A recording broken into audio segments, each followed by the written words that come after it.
We just had quite the barn burner on Thursday night. Ravens, Dolphins came down to the wire. Man, I didn't want to miss that game. I was so happy we caught it. Hold on. I'm thinking of another game. That was not a good game at all.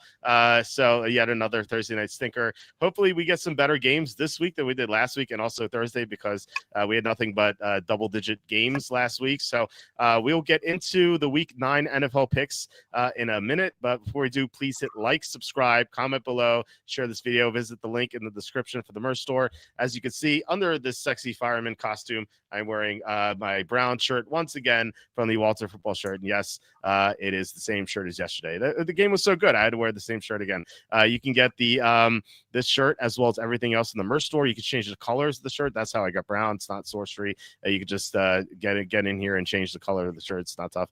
You get a 20% off sale. You can get long sleeve. You can get hoodie. You can get women's tank top, even infant onesie. Lots of options here. We have mugs. We have our apron. We have our baseball cap. We have everything here at the merch store. You can go to Amazon, buy my books. The most recent one, Jerks of the College Years, where I made fun of people. It was a fun book to write. I think you guys have a lot of fun reading it. My first book was a safety and a field goal, where I compiled a list of top 5 topics for football, mostly serious stuff, but some fun stuff too. Told some crazy stories that most people haven't heard of. So check that out as well. You can please consider super chat, super stickers as well. That's the best way to support the show. I'll say that's a lot because YouTube ads don't pay much. And if you guys super chat us once, that'll clear whatever YouTube will pay us ad wise. So thanks guys for all your help. Kevin Kovac, especially last week. That's 2 weeks has been awesome with the super chats. All right, we're joined by Evan Daniel. Evan, how are you? How was your week 8? Doing well. Week 8 was not good. NFL, it's easy to handicap the NFL, Walt. It's just pick the best team, pick the better team, pick the over, and away you go. 11-2 favorites straight up and against the spread. I think overs also went 11-2 against the spread for the overs. Favorites on the season hitting 57%. I went back and I was looking last year through week 9, so the halfway point of last year, because I remember we had conversations about favorites just unbeatable. And through week 9 last year, favorites were also 55%. And it's not that it's really road or home. It's road favorites are 56%. So those people who like the home dogs not making any money, and home favorites 58%. So if you're literally just laying the favorites every single game, you can make a living. And that's really bad. I mean, I like to look for dogs. I like to look for competitive games. Last week, out of 13 games, 9 out of 13 games decided by 17 or more points. Mm-hmm. Just a bad week of football. And what I had to do was, because I mentioned this to you, my model has me oftentimes shading dogs. So I went to my power rankings, and everybody that was below average, I manually deducted a full point from that team's power rating. Just because I don't want my model to put me on teams like Tennessee or the Saints or the Panthers. Right. When they're getting blown out routinely. So I also went back and I was looking, is this really for bigger favorites? Because we're starting to see some bigger lines and obviously blowouts. There have been 30 games this year, including tonight's game, where there's been a favorite of 7 or more. Would you like to guess the record on those 30 games? ATS, not straight up. I don't care about straight up. So the favorites of 7 or more with 30 games this year? 30 games, yep. Well, I mean, you're making it sound like a good record. Well, what it should be is like 14-16, 15-15. But I'm going to guess it's 19-11. So it's actually 15-15. And it was 14-15 going into tonight. So I was thinking, with all these favorites, what about the bigger favorites? And it really hasn't been the case. It's been 50-50. If you jump up to 10 or more, 10-plus point favorites, it's actually 6-3. It's smaller sample size, but 6-3 in favor of the favorites. So maybe the larger favorites or maybe the kind of the middle favorites are not hitting so great. Maybe I'm not going to go back and look at all the games that are lined between 1 and 2.5 and throw those out, but 15-15. So maybe it's not so crazy. Maybe we don't overreact too much this week because again, when you go 11-2, taking all the favorites, it's like, well, yeah, obviously the better team won. Obviously the better team covered. That's usually not how it goes, but through midway point last year and through the midway point or almost the midway point this year, more than 55% to the favorite overall. So we shouldn't overthink these things. Better team. Who cares what the line is? Let's lean to the favorite. Well, it's something you hear all the time is like usually the point spread doesn't come into play. Not sometimes it does, but like most of the time, it's usually the team that wins will end up covering. I hear that a lot, and I don't know, maybe it makes sense to just take the better team. But this is not a fluke. This is the second year this has happened. So, would you attribute this to anything? I don't I know. have an idea, but I I've heard would like to hear what you have to say. I've heard that same comment, like just pick the team that you think is going to win. Hmm. But I think for that study, you have to throw out dogs because dogs who win obviously covered as well, right? So I think the study needs to be of the favorites who win, what percentage ATS are the favorites who win? Throw out the dog side because this year, if I look at the overall win loss record, underdogs are winning about 28% of the time. It's favorites 86-34 and of course one tie. So that's 72%. So if you throw out the 34 games won by dogs, how many times of the 86 favorite winners? And I guess the answer to that was favorites are 69-51 against the spread. So it's probably 69 out of 86 as far as we're just picking the winner of a game if you think the favorite's going to win. I don't know. I don't know if I attribute it to anything. Last year we talked about how, or previous to last year, we talked about the parity in the league, and that's why I generally like dogs. Last year we had some really, really bad teams towards the bottom who just couldn't cover. Tennessee's of the world, Carolinas of the world, they just couldn't cover games. So it was almost like we made that do not bet list, especially with some of the quarterbacks that we had. And I guess last year I attributed just some of the bottom feeders of the league. This year, I don't know yet. I don't think it's a reason to overreact. I still think we're going to go through the process, handicap the games. And again, like I mentioned last week, sometimes there's no pick to be made. Sometimes it's really like, well, a case can be made for both sides. I flip-flopped on tonight's game several times. I was on Baltimore, changed to Miami, and literally 6 minutes before the game, went back to Baltimore. I didn't expect the game to be an absolute blowout tonight. I thought it was going to be 27-20, 31-20, somewhere in that ballpark. So I think the spread, I thought at least going in, was relatively on point. Clearly not. Miami had other ideas, just literally putting the ball on the floor, handing points to Baltimore. I didn't think Tua was so bad tonight. So I didn't really lower my Miami rating. I'm already pretty low on Miami. I didn't really upgrade Baltimore off of tonight's performance. Matter of fact, I kept them flat. I wasn't overly impressed with Lamar. He didn't have to run, but I didn't feel that he had the speed, and I don't think he really wanted to run coming back from the injury. And Tua was behind on some throws, but I didn't really downgrade them much. So I don't know if this game was played again, maybe I make the line 9.5. I still don't think I would make it 13.5. I don't think this game would warrant a blowout spread. But yeah, there you go. Favorite one covered by a wide margin again. And we'll see where you and I agree or disagree with some big favorites coming up. Yeah. I just ran the numbers and a little interesting here. So favorites that win, as you just mentioned, this is dating back all the way to 1989. They are 4,416 wins against the spread and 1,536 losses against the spread. That's 74.2%. So when a favorite wins, they cover 74.2% of the time. This is, like I said, dating back to 1989.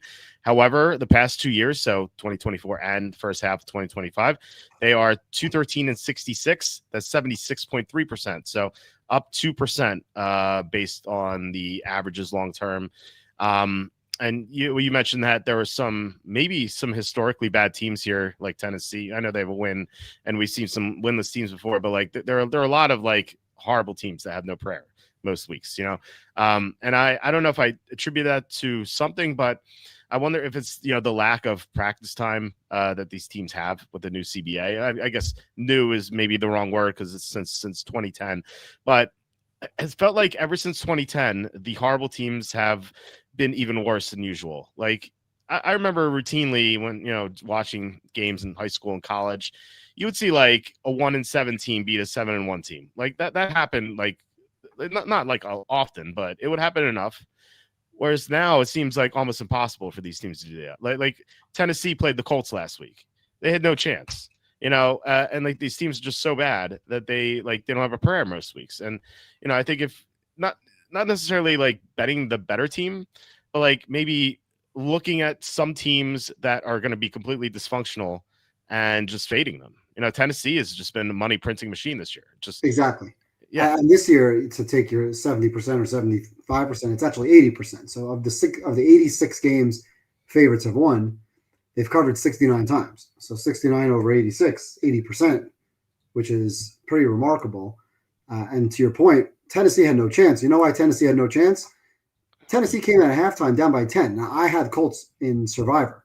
So I'm watching that game really, really closely and with a bias towards being nervous, right? Even though I had a 10-point lead and you and I laid 14 in the contest, I had it in both of my contests. And first drive of the second half, Tennessee has 4th and 2 or 4th and 3 at the 42-yard line. Yeah. And they punted. I couldn't believe it. It was like, what are you doing? A friend of mine was at my house and who partners with me in Circus Survivor. And he stood up at the time. He said, if they're punting, I'm leaving. And we joked around. He stood up. I said, no, they're not going to punt. They're down by 10. They're at the 42. And they punted. And they punted into the end zone. So they gained 22 yards of field position. And on the first play from scrimmage, 80-yard touchdown, Taylor. And that's when my friend stood up and left. Just did enough. And then the game was over, right? 17-point game, the game was over.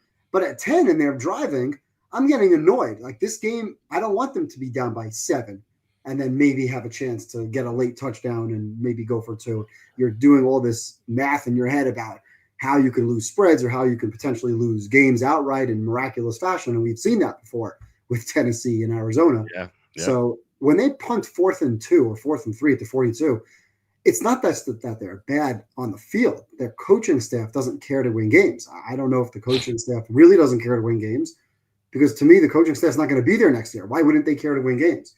Right. But to punt 4th and 2, talk about bottom feeders and money printing machine. That's a team that just, and you saw Cam Ward was visibly angry on the sidelines when they punted. You're just not giving them a chance as professionals to compete by punting 4th and 2. Whatever their record is, 1-6, 1-7, going absolutely nowhere. How do you punt? I wouldn't have punted if I was on my own 42 in that situation with 4th and relatively short. What do you have to lose at that point? So makes no sense. It's just, you're right. If you see that and teams that look like they've quit, and there are certain points in the season when we can start taking advantage. To Miami's credit, they didn't quit last week. I thought they would. We both did. We were both on Atlanta. That was a big time loser for us, both contest betting for betting purposes. Huge loss on Atlanta. The good news is Circus Survivor continues to be the most important thing for me week in, week out. 50% of the remaining pool was knocked out last week. There were 4,000 and change going into Circus Survivor, about 1,400 on Atlanta. So I'm very happy to pay for Atlanta to be knocked out. The Jets somehow fighting. Jets credit to come back and win, knocked out another 700. So Circus Survivor went from 4,000 to 2,000. And we're now down to about 11% of the remaining, 11% of the total participants left. So that's exciting. And we're not even halfway through. And the pool is down from 18,700 down to 2,000 participants entries. So we will keep hopefully rolling strong with our 2 and see where we go from here. That is very exciting. And once again, 4 people did not submit their pick. 4 people forgot or did not submit their pick. Thanks for coming. How? I get week 1 because you register 2 months beforehand and maybe, you just forget. Like you've made 8 picks already or 7 picks already. This is your 8th one. And outside of like a death in the family, some real emergency or someone ends up in a hospital, something crazy like that. Yeah. I can't imagine. Credit Andy, who hopefully who may be listening, has been great for me for 12 years, 13 years. I can't remember. But if Andy, God forbid, had a problem, right? And I'm sure we'd hear from him, right? Let's say it'd be Thursday night or a Friday morning, something unfortunate happens and Andy's just not able to get to the casinos or he's got a family emergency and has to fly east and just never got the picks in. Yeah. If I knew that on a Friday, I'm on a plane. Right. I'm in Vegas in the next 12 hours. So I would have to imagine. And if I didn't hear from Andy, and it's Friday morning, if I didn't hear from him on Wednesday or Thursday when he sends out his emails, Obviously I'd try to reach out to him. Hopefully everything's okay. But if I didn't hear from him, I'd get on the plane anyway. Yeah. At what point do you just throw in the towel? You can't. Right. And well, he comes on the show anyway, so you'll be able to hear from him then.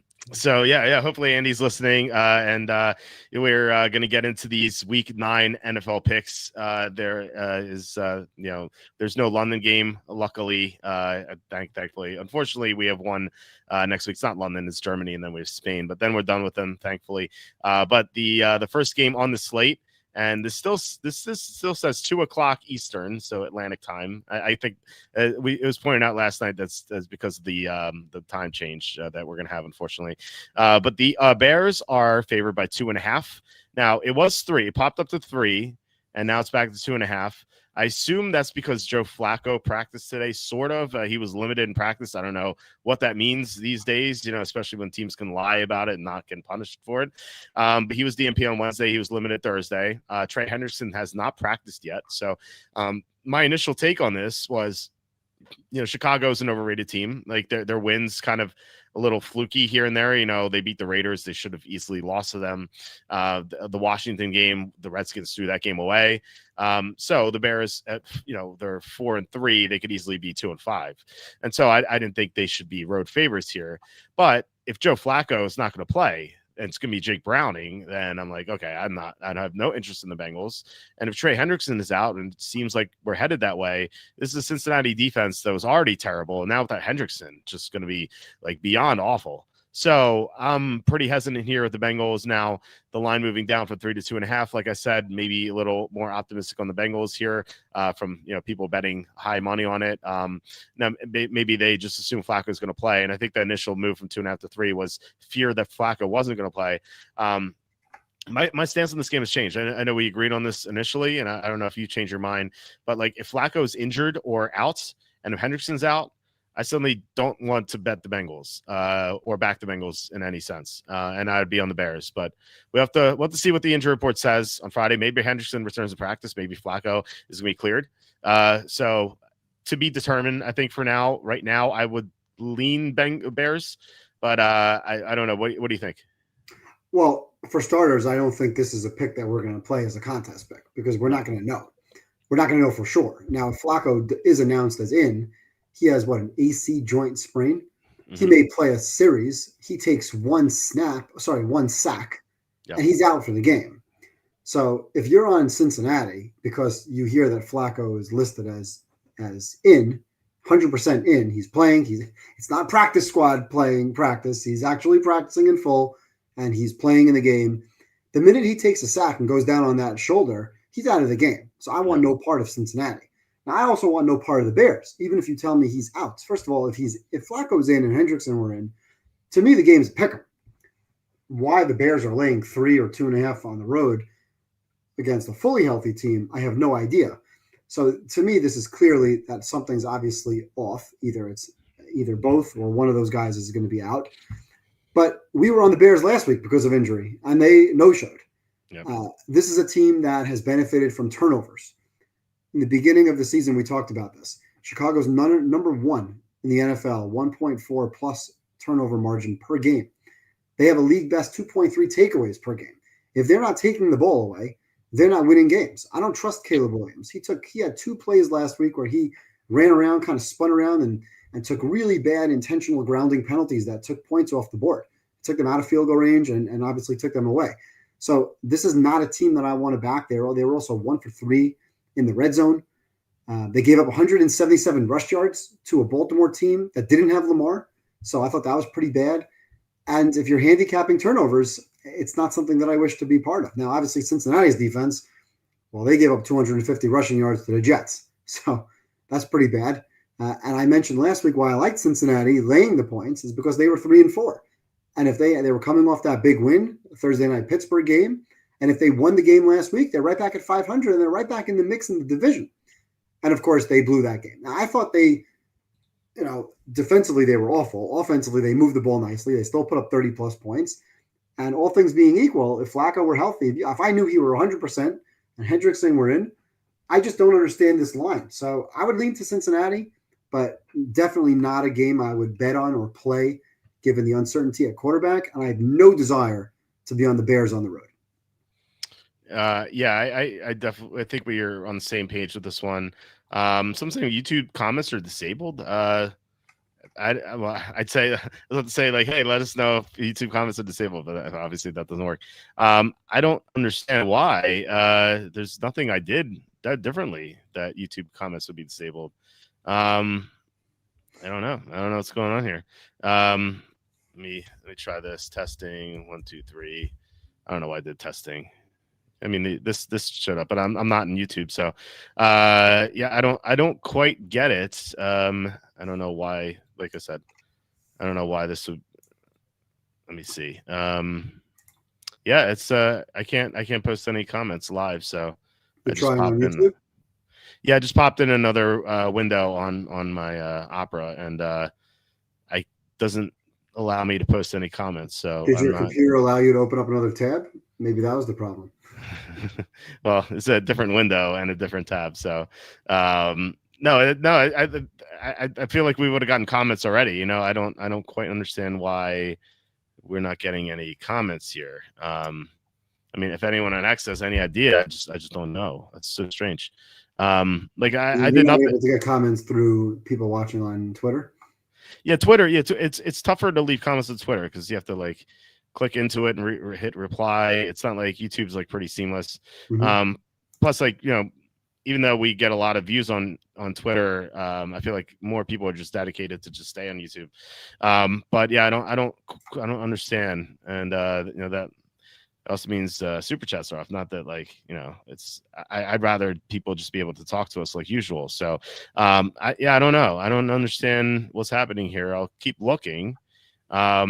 But yeah, I don't know. I mean, we can get to the next game, and while we're talking, I could try to kind of figure this out, but I don't. I'm kind of at a loss here.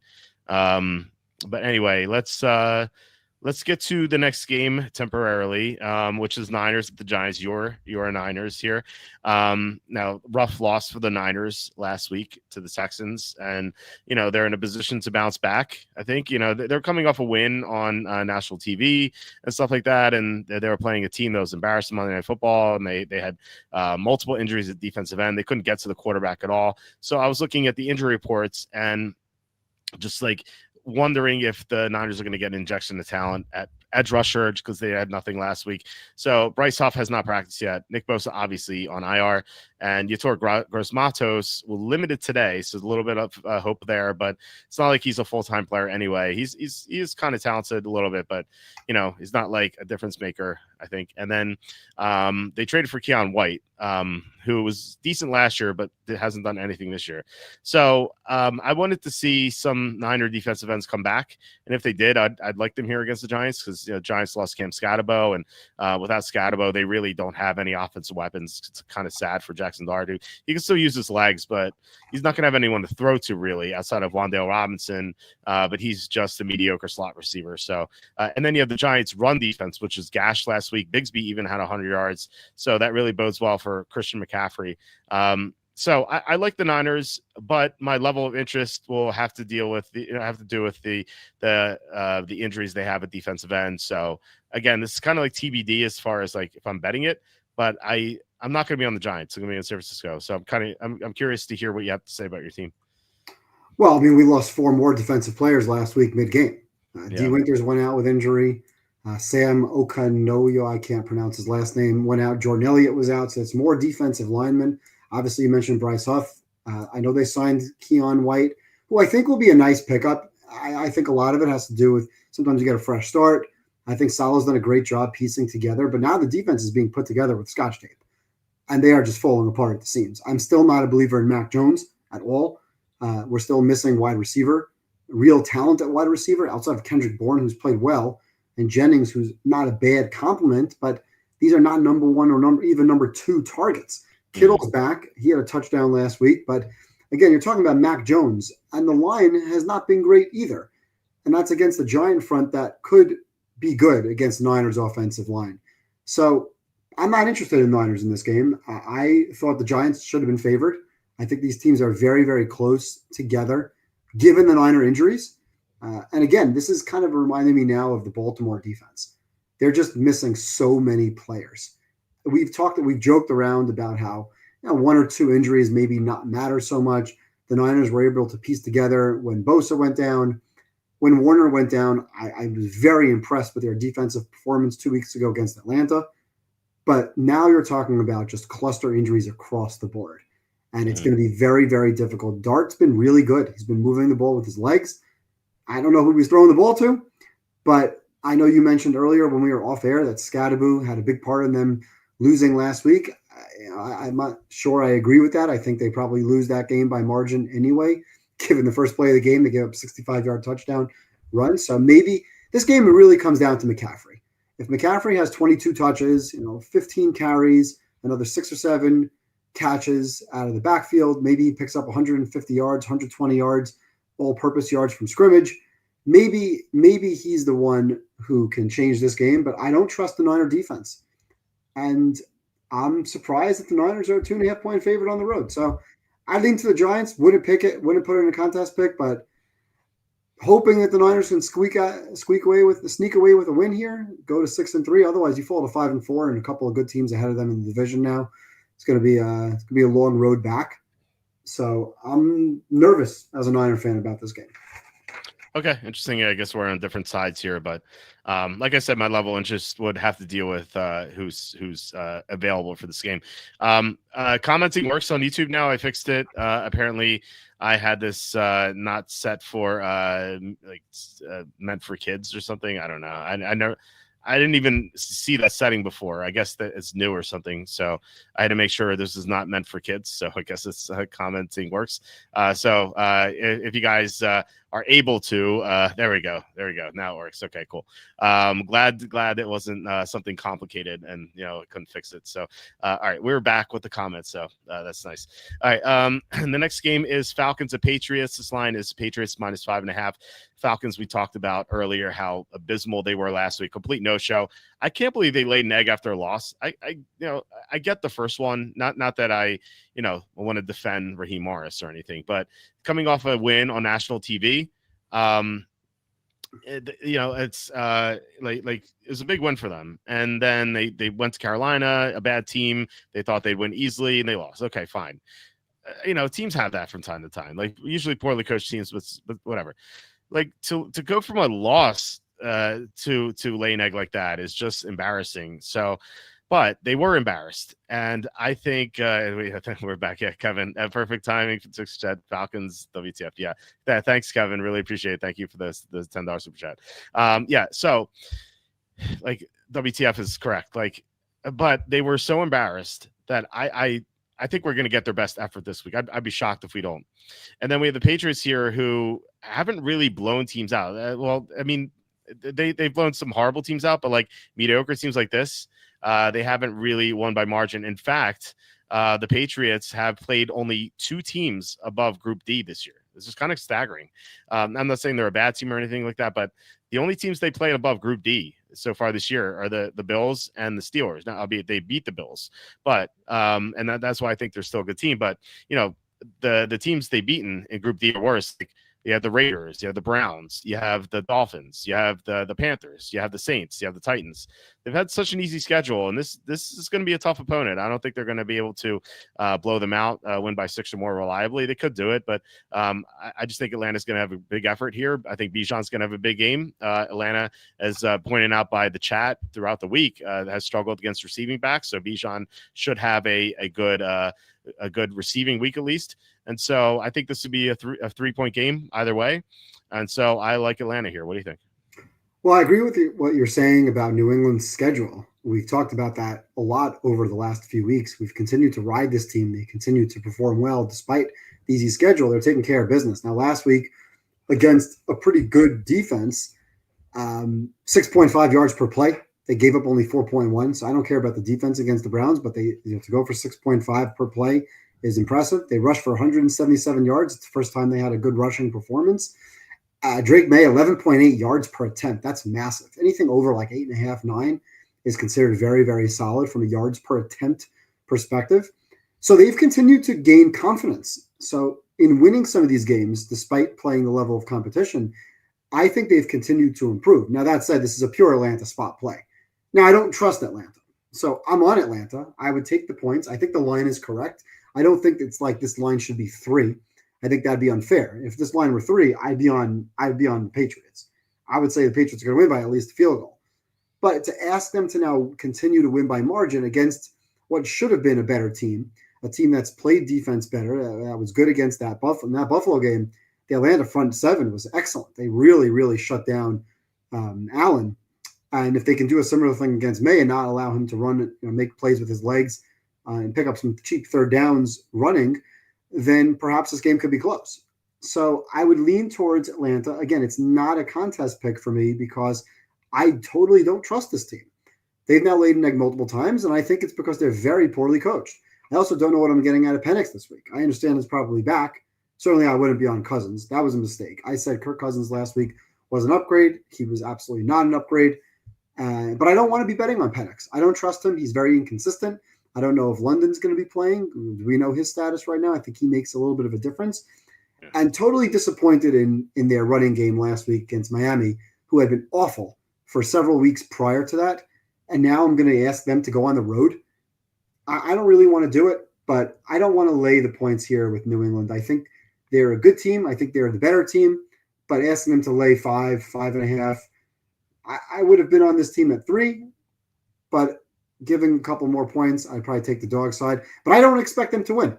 So going back to our initial conversation this evening, if you like, I do like the Patriots to win the game.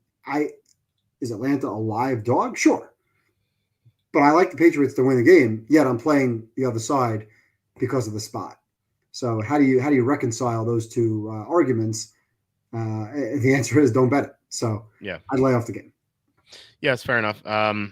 I think Atlanta has a decent chance to win this game, given the spot and the fact that they are more talented than the record indicates. I think, Penix on the road is problematic, but still, I think this could be a big Bijan game. And London has been practicing, albeit limited, but he should be back. I think we'll see. That was kind of a surprise too, that kind of hit us after we submitted the card, unfortunately. So I don't know if it would have made a difference, but it didn't for me, at least, because I still bet Atlanta pretty heavily. I considered moving from 5 to 4 units, but I kind of forgot to drop the unit count. I think they'll bounce back. So we'll see. But yeah, like you said, not on the contest. Is that a top 5 pick for you? No, if this were the Golden Nugget contest and we needed 7, this might make the cut. But it's not in the top 5.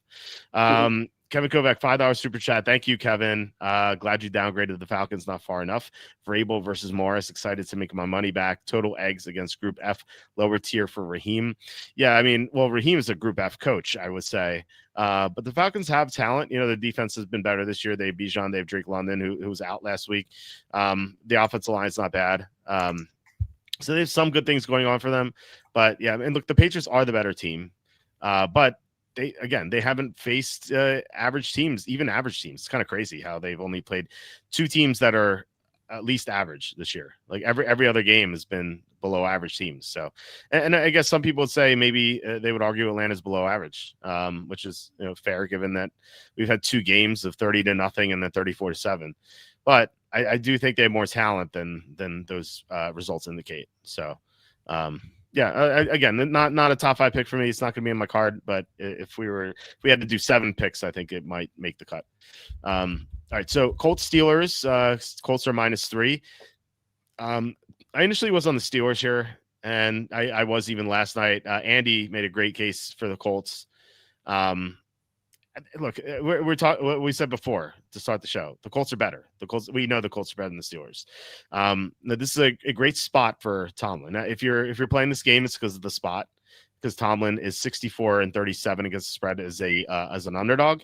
He's great as great coming off a loss. Historically, he just does well in these spots. He didn't do that last week against the Packers, and I think if you're grouping the Packers and the Colts, I don't know, maybe I'm wrong. I think they're pretty similar. I have them both in Group B. The Packers could eventually make Group A, but I don't fully trust them yet. But they look like a Group A team last week at least. So right now I have them similar ranking, and so we saw what the Packers did at Pittsburgh last week as a 10-point game. This could be like a 7-10 point game for the Colts. I think it could be close for a while, but Pittsburgh's defense has not been good this year, and now they're going against Taylor, and Daniel Jones is playing so well. So I would lean toward the Colts here. Like I said, Andy made some great points here. So what are your thoughts on this game? Yeah, I like the Colts here a lot. Okay. And I have the Colts ahead of Green Bay, slightly ahead of Green Bay in my power rankings. And last week we were on the Steelers, and we had no chance. Once that second half started, that game was toast.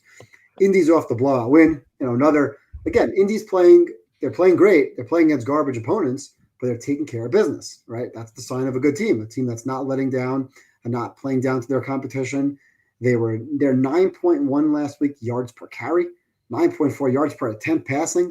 They're 8.1 yards per play overall, which is unbelievable for the season. That's number one. They're number one in the league at 6.5 yards per play. Next highest is Buffalo at 6.1. So they're about a half a yard better than the second best team on a per play basis. Talk about 60 or so plays in a game. So a half a yard to a yard difference is pretty good.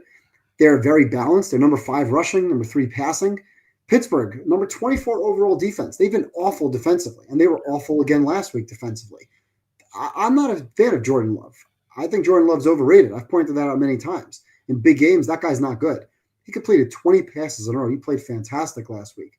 How do you allow a team to complete 20 passes in a row? It's pretty bad defensively. They're not getting a pass rush. They can't play defense in the secondary. And I don't see offensively, I don't see Rodgers throwing the ball downfield. For Rodgers, it's snap, throw, get it out quickly. It's a lot of screen passes. Their run game is poor. Yeah, Indy's beaten a lot of bad teams, but you're giving me Indy -3 in this game? I don't think Pittsburgh's going to win this game. So anything 3 or less, I have to be on Indy. I just have to. So at what point would I want to lean towards the Steelers? I probably need a good touchdown to lean towards the Steelers. I made this line 4.5. I think 3 is a bargain. And this is definitely one of my top 5 picks. Okay. We could put it. Is this definite or maybe? How do you feel? For me, this is like top 2. Okay. And to be fair, I don't like a lot of games this week. Usually, I come up with 7 or 8 picks that I like, and I've seen that I'm going 5-2, 4-3, maybe 6-3 if I'm putting out 9. This week, I highlighted 6 games. I really don't like the card this week. So when I say top 2, it's top 2 in a week where I don't like a lot of games. But this is a game that I would play. And I felt good last week about the Steelers. They're up at halftime. What was it, 16-7 at halftime? I felt pretty good about it. My handicap was a lot of Boswell field goals, and that's exactly what was happening. But the second half begun, and they had no offense. They had no defense. And frankly, they had no chance. Even though it was a Tomlin spot last week, yeah, it's a Tomlin spot again. Indy continues to play well. Unless Daniel Jones just has an absolute meltdown, which we haven't seen, I expect Indy to come out and win this game. So you're giving me 3 points when I think the line should be a good 4, 4.5, maybe 5. I like the Colts. I like the Colts a lot. I don't trust Pittsburgh. Yeah. Well, I don't either. I think they're overrated. I mean, I'm warming up to the Colts after what Andy said, now what you're saying. So, we can put this in the definites if this is a top 2 pick for you. Kevin saying, Evan casually saying what Evan said, what Andy said precisely. When this game is over and the Colts win, you're going to feel silly for taking the Steelers. I felt silly last week, so yeah, it's definitely true.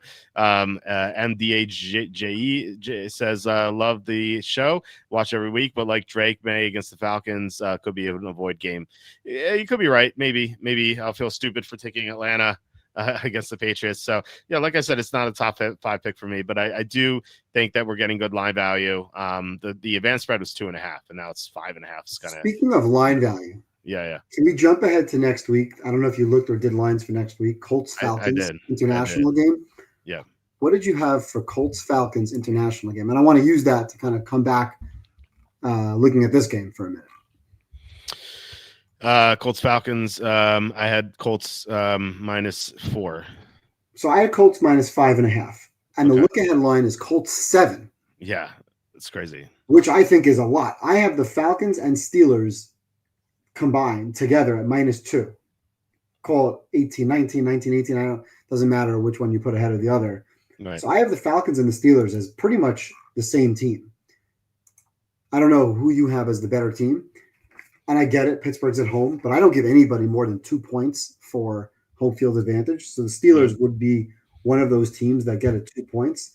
And maybe they shouldn't, because it's not like they've had such a big home road split. It's not like it's an indoor team going outdoors where teams like Minnesota or Atlanta or the Colts have that faster track on the turf.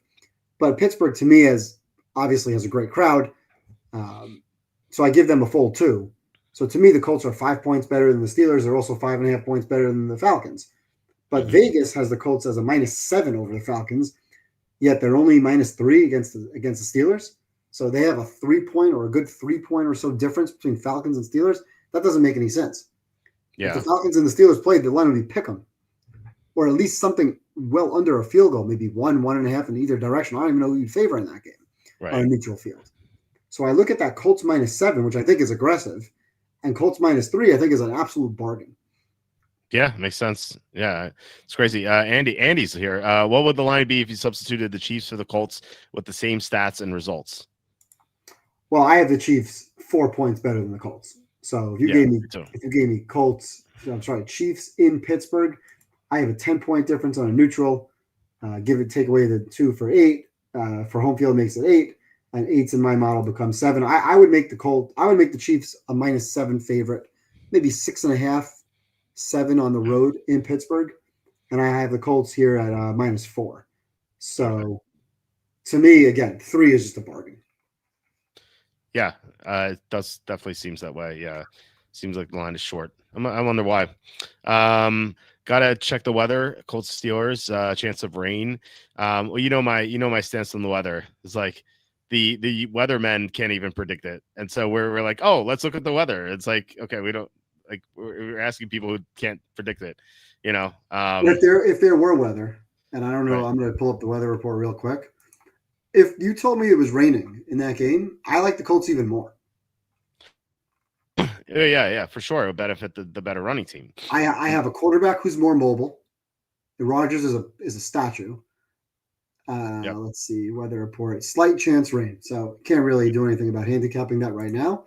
But I have a more mobile quarterback. And I have Jonathan Taylor, and I haven't seen the Pittsburgh running game at all. I don't know where that Pittsburgh running game has gone, but Jalen Warren doesn't scare me. So I like the trench battle with on both sides. The Indy offensive line and the Indy defensive line, to me, is a better matchup. So if there were weather, I like that a lot. I don't really see the advantages that Pittsburgh has in this game. No, I don't either. And the only case I can make is that it's a Tomlin spot. At some point, Indy's going to fold. They're probably not going to be as good as they've looked thus far. I don't think they're the best offense in the league. They've shown that they are right now. They're number 1, like I mentioned. But I don't think they're going to finish the season at number 1, even with an easy schedule.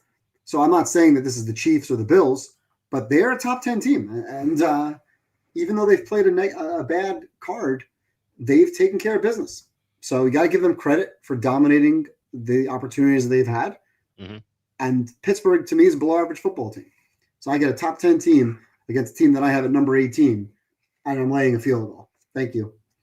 Yeah. Seems like a good play for us on the Colts this week, and we'll see what that does to the line next week against the Falcons, especially if Atlanta keeps it close or maybe wins. Okay, so the next game we have here is the Panthers at the Packers. This line is the Packers -13.5. The Panthers I think back to the Denny Green quote where he says they are who we thought they were, and we kind of saw the Panthers' true colors last week because they're winning some games against bad teams. They lucked out a little bit here and there, and they built a winning record out of nowhere. But they kind of were finally sent back down to earth. And credit to Kevin Kovac in the chat. He pointed out how the Panthers hadn't really played up to competition this year because they played a bunch of bad teams, and as proof of that.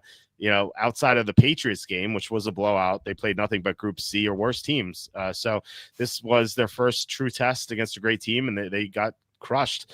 And now they have another really good team. I don't know if you call the Packers great yet. Maybe by the end of the year, they could be great. They look great against the Steelers.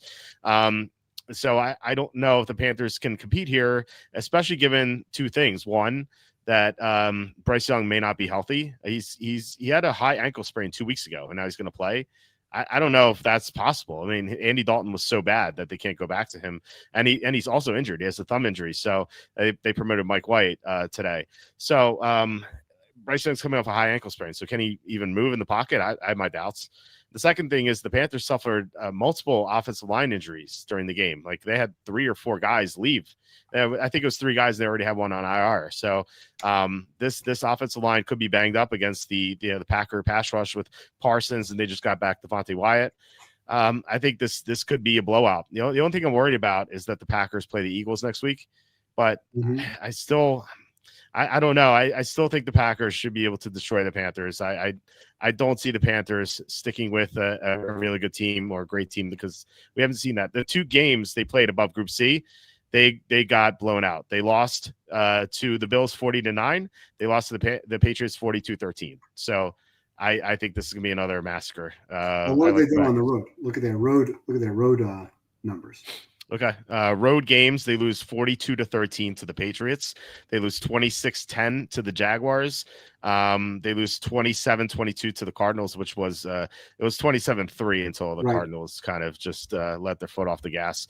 And then they beat the Jets 13-6. So they scored 13 points. Yeah, very, very impressive win there. But yeah, that is their road track record. So Good point. What do you think about this game? Yeah, well, I think the more important thing here is they gave up 245 rush yards last week. And when you're a good team and you can run the football like that down their throat, I think the Packers will have an opportunity to do the exact same thing, run the ball for close to 200 yards. Love, as much as I don't like him, was excellent last week, right? They won the yards per play by a full 2 yards per play, 7.2 to 5.2. I know you have mentioned something sometimes about their defense not being great and called it a paper tiger, and I agree at some points they've looked like that, specifically the Dallas game, but they're still statistically number 1 defense by yards per play. I know EPA stats might be different than that, but by a yards per play perspective, they're number 1. They're number 1 versus the pass, they're number 4 versus the run. You mentioned the look-ahead spot with the Eagles next week in prime time. I think Green Bay is somewhat overrated. I don't have them right now as a Super Bowl contender, and therefore I would make the line 11. So I'm a little bit lower than the market on the spread. But I have absolutely no interest in Carolina on the road in this game. Now, I have also seen Green Bay pushing the ball downfield with leads. They've thrown the ball. If they're up 7, if they're up 10 late in the game, they're throwing the ball downfield, sometimes stupidly throwing the ball downfield. Even on a 3rd down, when you want to run the clock with a two-score lead, they're still throwing the ball downfield. Kraft last week was amazing, and a lot of that came in the second half, and Love is pushing the ball downfield. So they have full complement of receivers back. I think Jacobs will have a big game. If Bryce Young is compromised and he's now running away from Micah Parsons, that's probably not a good thing. So, I think the motivation for Green Bay will be there to continue winning football games. So I actually highlighted Green Bay and anything under 14. I think this game is going to be an absolute massacre.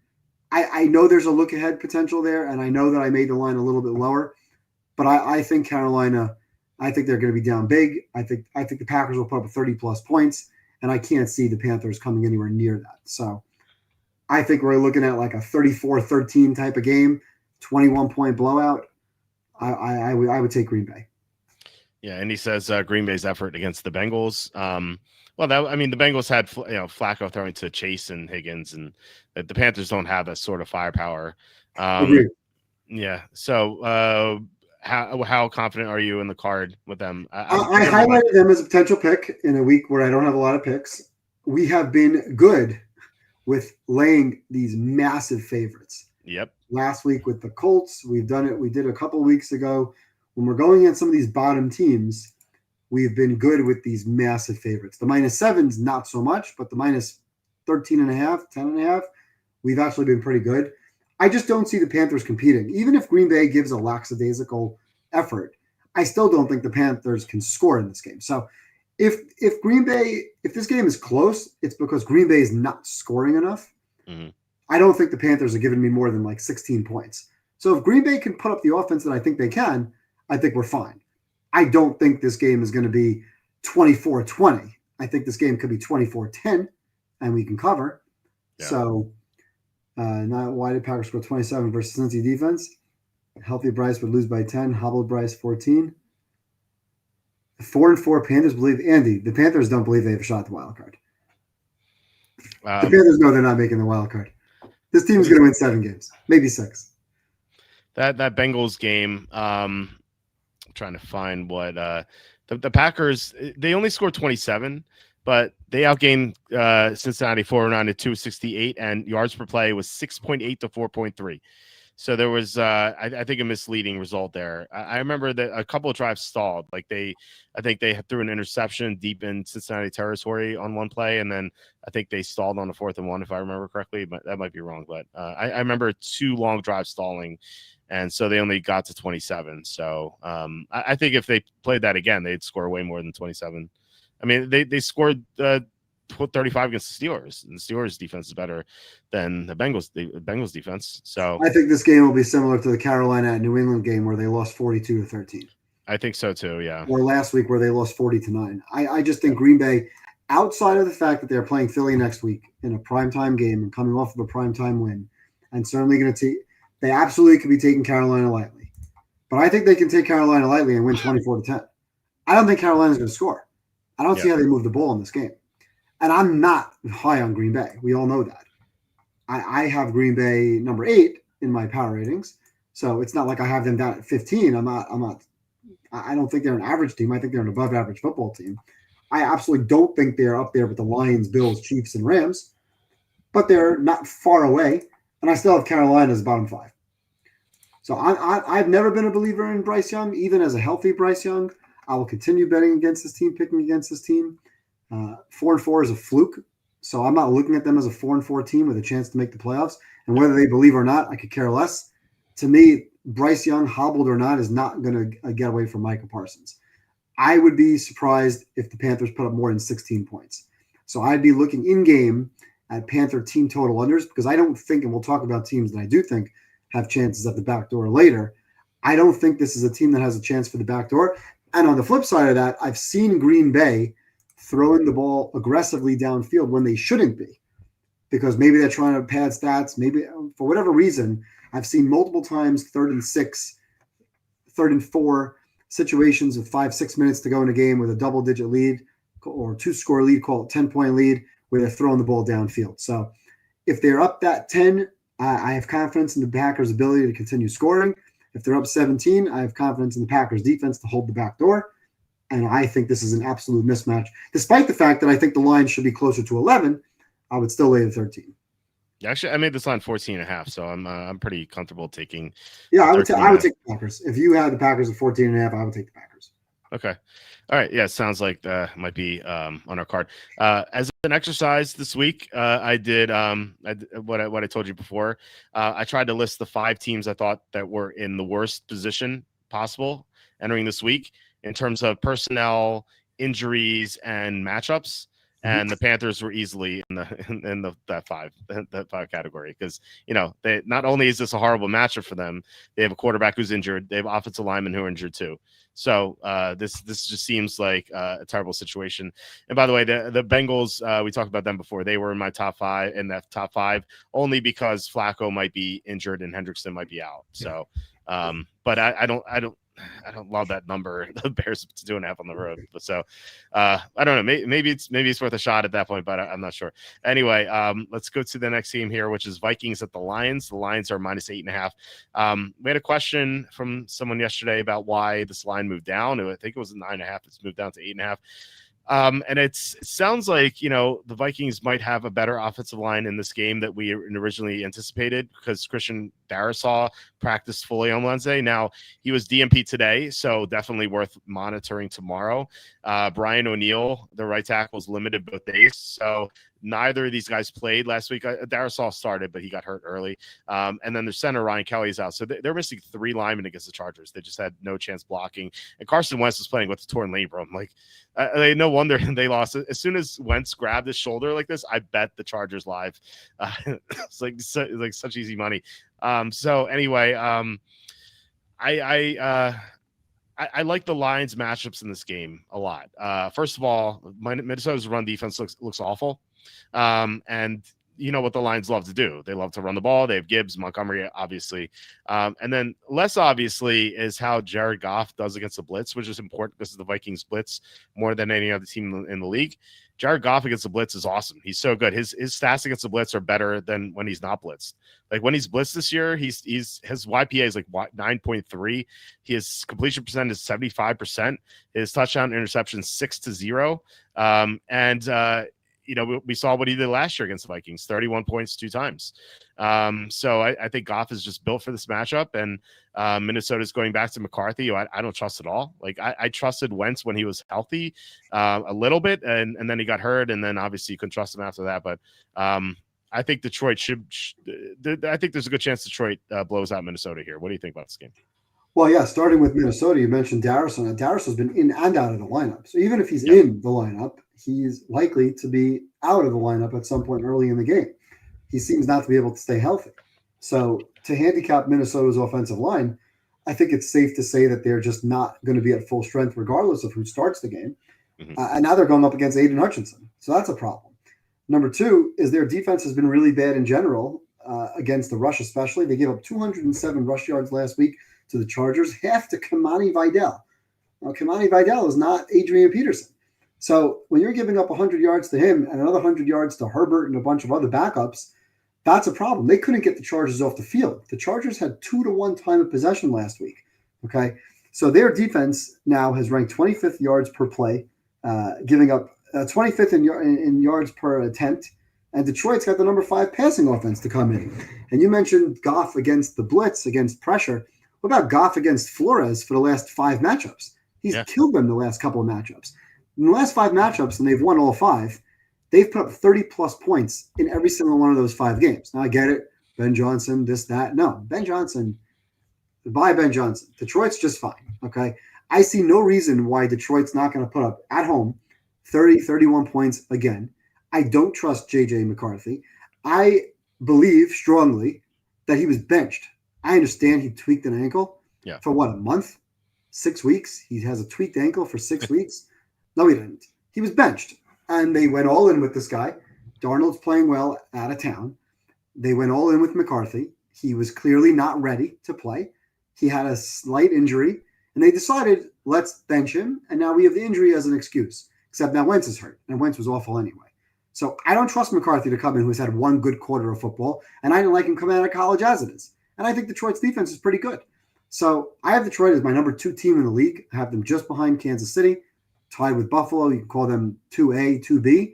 I think this game, I think it's going to be similar to what they did last year to Minnesota when they beat them 31-9 in week 18 and pretty much knocked them out of the playoffs when they took the division. So I like Detroit.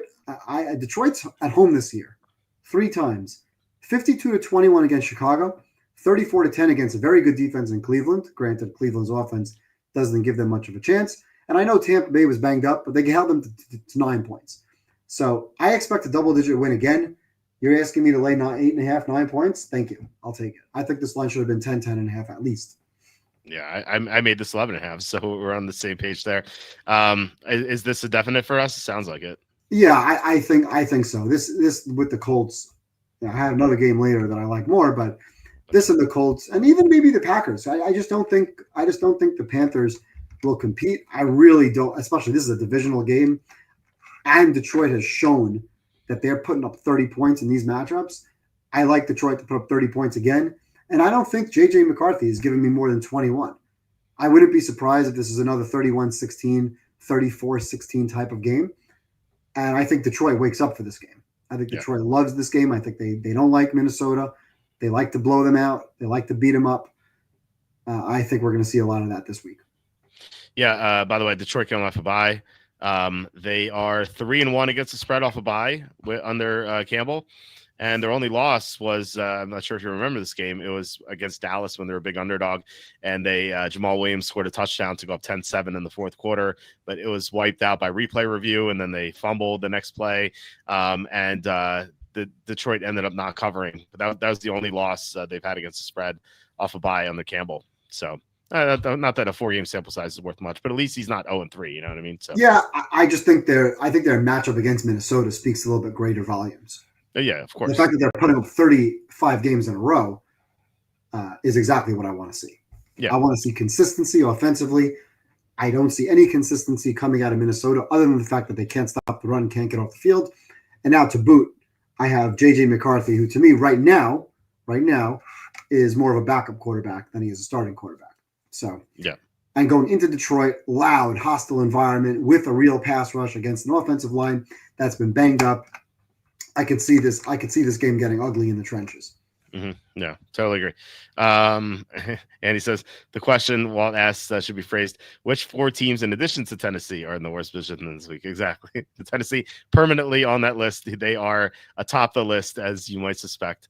6-point teaser: Detroit to -2.5, Denver to +7.5. Walt, do you like my double D's? Well, we're about to talk about Denver. We'll see what Evan thinks, but I do. I think, getting Denver to 7.5 is nice, and Detroit should be able to win easily. So I do like the Detroit side more of that, but Denver looks good. Is Houston going to beat anyone by 8 or more that also has a really good defense? I don't think so. So I do like the teaser, as long as you're getting -120, not -130. That's the key. Or you find a book that has -10. Yeah, that'd be nice. So, well, Evan, what do you have to say about Bo Nix this week? If you say anything negative, you are a hater, period. Broncos win 27-17 over the Texans. Greenlaw coming back huge as Denver. Well, let's get to that game. We have Broncos at the Texans. The Texans are -1.5. I think the Texans are they're one of the 5 teams in this bad spot. And I say that because Houston's offensive line is complete garbage. They can't block anyone as long as the other team has some talent up front, which the Niners last week did not, because they were down Bosa and Huff and Yator Gross-Matos and others guys. Like, they just didn't have anyone to rush the passer. And lo and behold, C.J. Stroud had an amazing game. The week before, they played Seattle, the number 2 pressure rate in the NFL. They can't move at all. They can't move the ball at all unless like fluky plays or stupid Seattle turnovers. This game, Denver has the number 1 pressure rate in the NFL. So I know Patrick Surtain's out, but I don't know if it matters if Stroud doesn't have time in the pocket to get the ball to anyone. I don't think he's going to have time at all. We've seen how bad this team is when they can't block, and Stroud's just going to be on his back the whole game. I know that, Bo Nix has his ups and downs. Last week he did well. He did well against Cincinnati, against the worst defenses in the NFL. He can look good. Houston has a real good defense too, so that gives me a little bit of pause here. But Denver's offensive line is definitely better than Houston's. I don't think there's any arguing about that. And I think that Houston is a little bit worse against the run than the pass, and Denver runs a lot. They had some big running plays last week. I think they can get enough here to win this game. I think this will be a close one. I'm not like enthused to bet this game. I don't know if I will, but I see Denver winning this by like a field goal or something. What do you think about this game? Well, I lost Denver last week, so I'm now 6-2 picking Denver games. Nice. So I was surprised when on the look-aheads when Denver was favored. Mm-hmm. And when the line opened, Denver was favored. I made Houston a favorite. I am now not surprised that the line has flipped. It went from 1.5 in one direction to 1.5 for Houston, and then went to 2, and then went to 2.5. And when the lines are moving like that early in the week, you know where the pros are on. Now, it doesn't mean it's the right side, but I can assure you, because I know for a fact, that there are several groups that are on the Houston side here, as am I. Now, Houston's obviously off a very easy win. They completely controlled the game time possession against what I told you earlier is the Niners defense that is put together now by Scotch tape. So Stroud was completely clean in the pocket. He didn't have Nico Collins, who I think makes somewhat of a difference, but he was great. He was great when he had time. He was absolutely great. Their defense continues to be unbelievable. They have a top 5 defense in the league, as does Denver. Denver played against Dallas's defense last week. So I'm not surprised that Bo Nix had a good game. He had a very good game, no question about it. It was one of the first times where I actually saw him throwing the ball downfield completing passes downfield. He was 3 for 5 throwing the ball 20 yards downfield and 4 for 8 throwing the ball 10 to 19. So he actually threw the ball 13 times past the sticks, which is unique. Normally, about 80% of his throws come at or behind the line of scrimmage. A lot of what Bo Nix does is not impressive to me at all. Last year and earlier this year, he was not good against the Jets. He was not good against the Giants. Obviously, he had a great fourth quarter against the Giants when they went into prevent mode. But I don't think Bo Nix has a big game at all. I think Bo Nix is going to be pretty bad in this game, which is why I like the Texans. Now, to the person who asked about the teaser, yeah, I mean, I like the Broncos a lot on a teaser because the Texans might score 13 points for the game. This game could be 13-10. You might have a 13-11 game, which is what the Texans, sorry, not the Texans, the Jets lost to the Broncos 13-11. I don't think either team gets over 20. So whatever that team total over under is, I think you're looking at a 17-16 type of game. Well, I'm not going to say 17-16 because I do like Texans minus 1.5. Give me 19-16, 20-17, something like that. So I don't think it's going to be an easy win because I don't think against Denver's defense, I don't think Houston's going to put up a lot of points. But I would be surprised. Now, if you tell me that Bo Nix goes into Houston against that defense, against that defensive line and that secondary, and throws the ball downfield, completes passes downfield, and puts up 24-plus points, I will absolutely increase my Denver rating because right now I have these two teams pretty much equal. As a matter of fact, I have them equal, both +1. So, yes, I did elevate Denver to being above average last week. I have them now 15th in the league at a +1, as is where I have the Texans. But you give me the Texans at home, and Pat Surtain is out. So, to me, Surtain is worth a point. So I think with Surtain out, I agree with the spread being 2.5 right now. I think in the contest it's 1.5. I'm not sure what the contest lines are. I have to pull up the contest line. It is minus 1.5. Houston's minus 1.5 in both. Oh, I see. Okay, right now it's 1.5 across the board anyway, so it's not 2.5 anymore. It's 1.5. And yeah, the Broncos haven't beaten anybody except for the Eagles in a game where the Eagles went to sleep. I'm not impressed with the Broncos. I have never been impressed with the Broncos. I'll continue to fade the Broncos. It served me well. 6-2 is just fine. I'll be on the Texans this week. I did highlight this game. I don't know if it's top 5. I kind of have this right on the outside looking in. There's a few other games, including the 3 we just talked about, Colts, Packers, and Lions. And there's 2 others that I like a little bit more than the Texans. But I think this is a 20-17, 19-16 type of game. And let me see Bo Nix go on the road against top 5 defense and do what he did against Dallas. Because there's a very, very big difference between those two teams. And I think everybody understands that. Yeah. Oh, yeah. There's no doubt about that. We had a comment here. Detroit can't be 3-1 off a bye since this is Campbell's 4th season. That's actually no. It's his 5th season. He was hired in 21. So this would be his 5th season. Bo Nix is a below average quarterback that the public believes is a mid-level quarterback. I agree. I think he's in a good system for him. I think like his talent level is not great, but I do think that Sean Payton can coach him up and get the most out of him. So, if like Sean Payton were ever to leave, I would be pretty bearish on Bo Nix. But last year against Tampa you're saying that Bo Nix on the road. But I think that Tampa game was low effort for the Buccaneers because they had just beaten Detroit. That was the revenge game for the playoffs. They went to Detroit and won, and Denver was 0-2 coming in. I just think they took Denver lightly. It's kind of like the Atlanta-Miami result. So, but yeah, look, I mean, Bo Nix is a young guy. He could prove himself for sure. I do think Denver's gonna win this game, but it's not like one of my confident picks. So we could probably just leave this off the card. Do you have Bo Nix as a top half of the league quarterback? Is he a top 15, 16 quarterback? No, I don't. I don't think so. He I might agree. be. I'm just curious. Where do you think he'd be on your rankings? Somewhere in the 18, 17 to 20 range. Yeah, I'd have to think about it. Probably 18 to 22, something like that. Probably like there. That's kind of where I ranked Geno Smith before the season. No, that's exactly. I mean, I have like a stupid power ranking of quarterbacks that I just kind of didn't really think much about. But I have Nix right ahead of Geno. Okay. Actually, I have May in that range, and I would move May up. Yeah, May. You could argue May has been top 5 this year. He's been incredible. Yes, but so I would move May up, and I would probably have Nix around 20. Okay.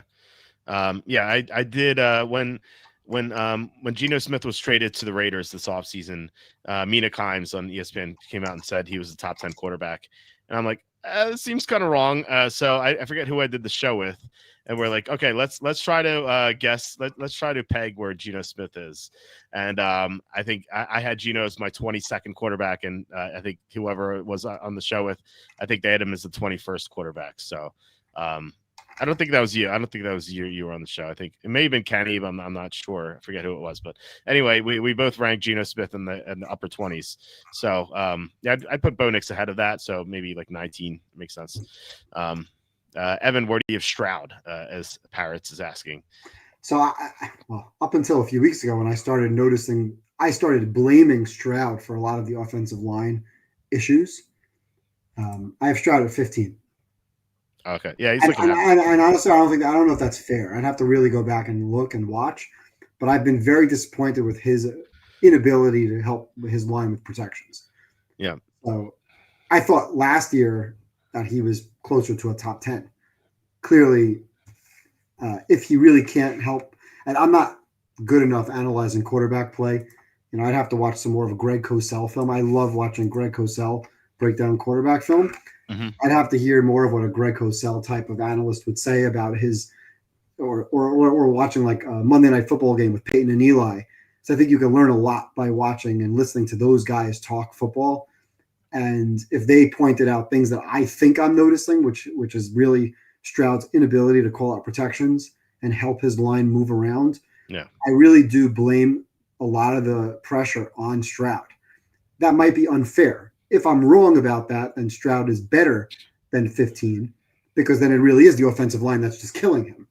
So, but I think there's somewhat of Brady never got touched. Now, obviously not comparing Stroud to Brady, but Brady and Manning were able to get to the line of scrimmage and change the play audible to what they liked and change protections. And neither of those guys had any sort of mobility. They both moved in the pocket very well. I have liked over the years watching Stroud complete third and long. And I always thought that he was at a disadvantage because of the play calling, setting him back to 3rd and 7s constantly. But the fact that they go 3rd and 1 and he just runs the ball into the line of scrimmage twice in a row, is that his inability to audible? Is that his inability to look at protections and move the line and move the play? Or is he just simply listening to what he's told to do? Mm-hmm. So right now I have him at 15, but certainly there's room there for improvement. Now, there's no doubt that Stroud is better than Bo Nix. No doubt. Yeah, we agree. Nix is probably 16-22. Is the top 10 quarterback in the AFC West. Is even the top 10 quarterback in the AFC North. Yeah, exactly. Stroud's definitely better than Nix. His defense is better than the Broncos. At home, adds 2 points to see Nix Texans winning by 3. I don't know if the Houston defense is better than Denver's defense. I think that's up for debate. Could be. Yeah, they're both top 5 defenses. I would call both of them. Yeah. Denver right now and Green Bay are tied number 1, 4.6 yards per play. Houston's right there at 4.8. I think both of those defenses are tremendous. Outside of the Giants just steamrolling Denver's defense a couple of weeks ago, which may or may not have been a fluke, or the great Cam Scatterbo. But I think both offenses are going to really struggle to move the ball. So I like this to be a low-scoring, under close game, but I lean towards Houston's ability to pull it out at home. Yeah, I wonder if that was maybe jet lag too. I mean, they went from Denver to Philly to London back to Denver in 3 weeks. It's kind of a rough spot for them. I do think that if you're comparing Houston's defense versus Denver offensive line versus Denver defense versus Houston offensive line, I think Denver versus Houston offensive line is the best matchup in this game. So anyway, one second, you don't think Surtain being out has an effect? You don't think that's worth a point? Not in this game. Again, if Houston had a line that gave Stroud protection, I'd think he'd be worth a point. But what's Surtain going to matter if Stroud's on his back the entire time? Okay. We'll see about Collins. Collins should return too. So, if Houston had blocking, I'd definitely agree with that. But I don't think it mattered for this matchup at least. Anyway, the next game is Chargers at the Titans.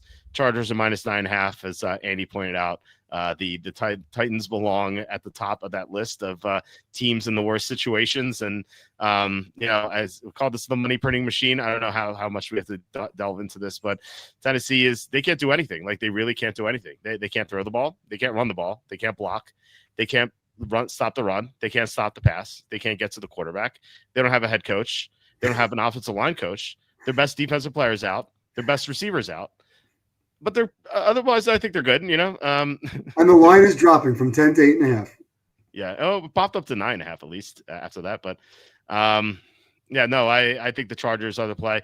They struggled for a while after that 3-0 start because Joe Alt got hurt on in the 8th play of the game against the Giants, and then they didn't have any protection. You mentioned Deculus, that guy. He sounds like a fake person. He couldn't block at all. Now not only is Joe Alt back, but they got Pipkins back.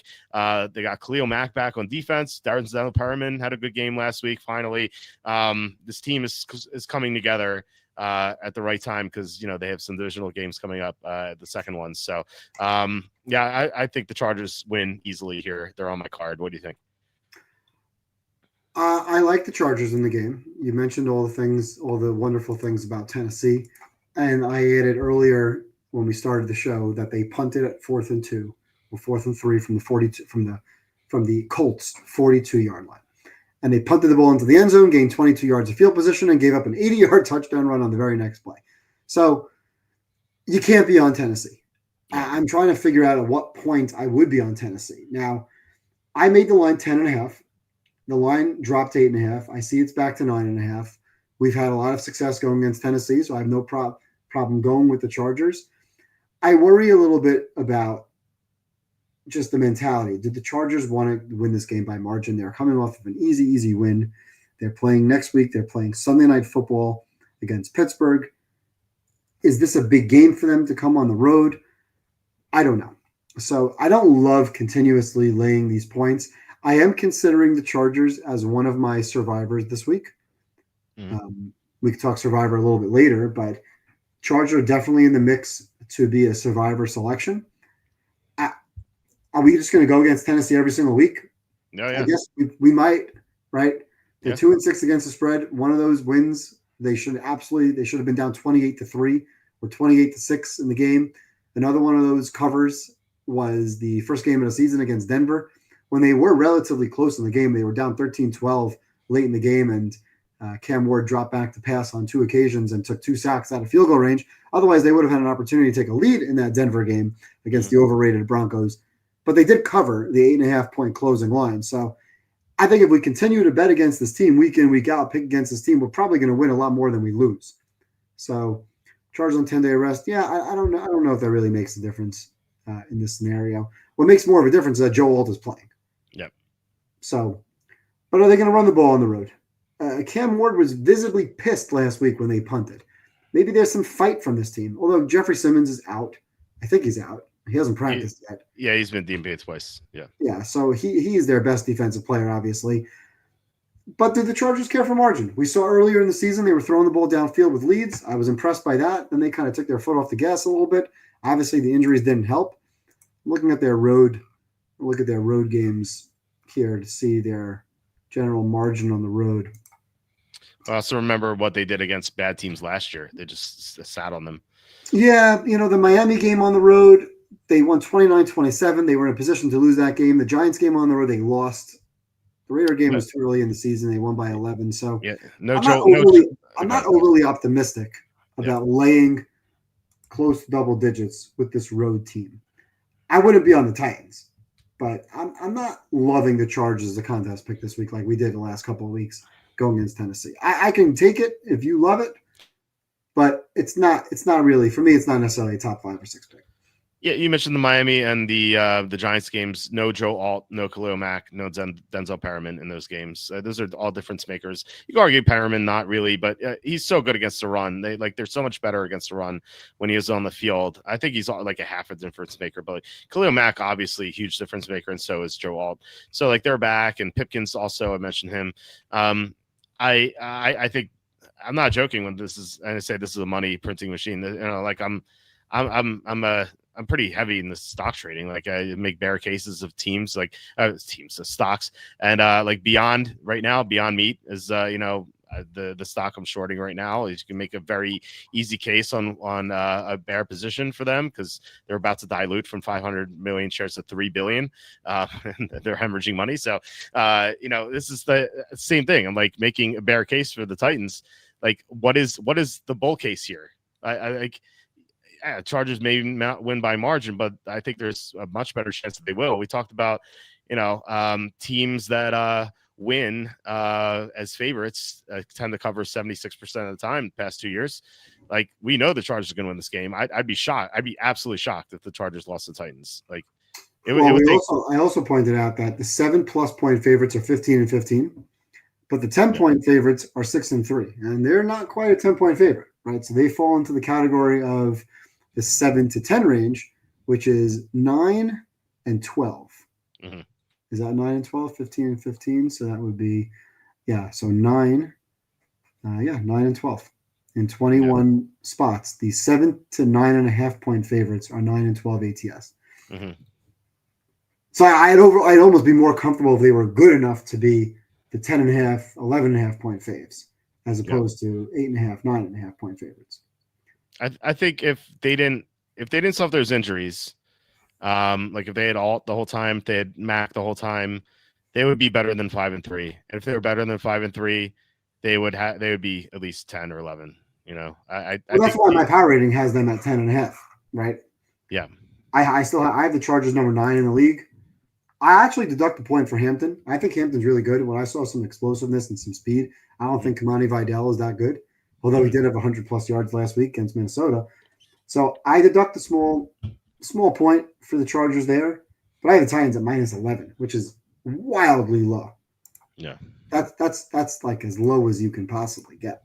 And generally, the really bad teams are -7, -8. This team is -11 because they just don't compete. Yeah. But if they did compete, if they did try a little bit and they didn't punt the ball on 4th and 2 at the 45, 43-yard line, maybe they cover.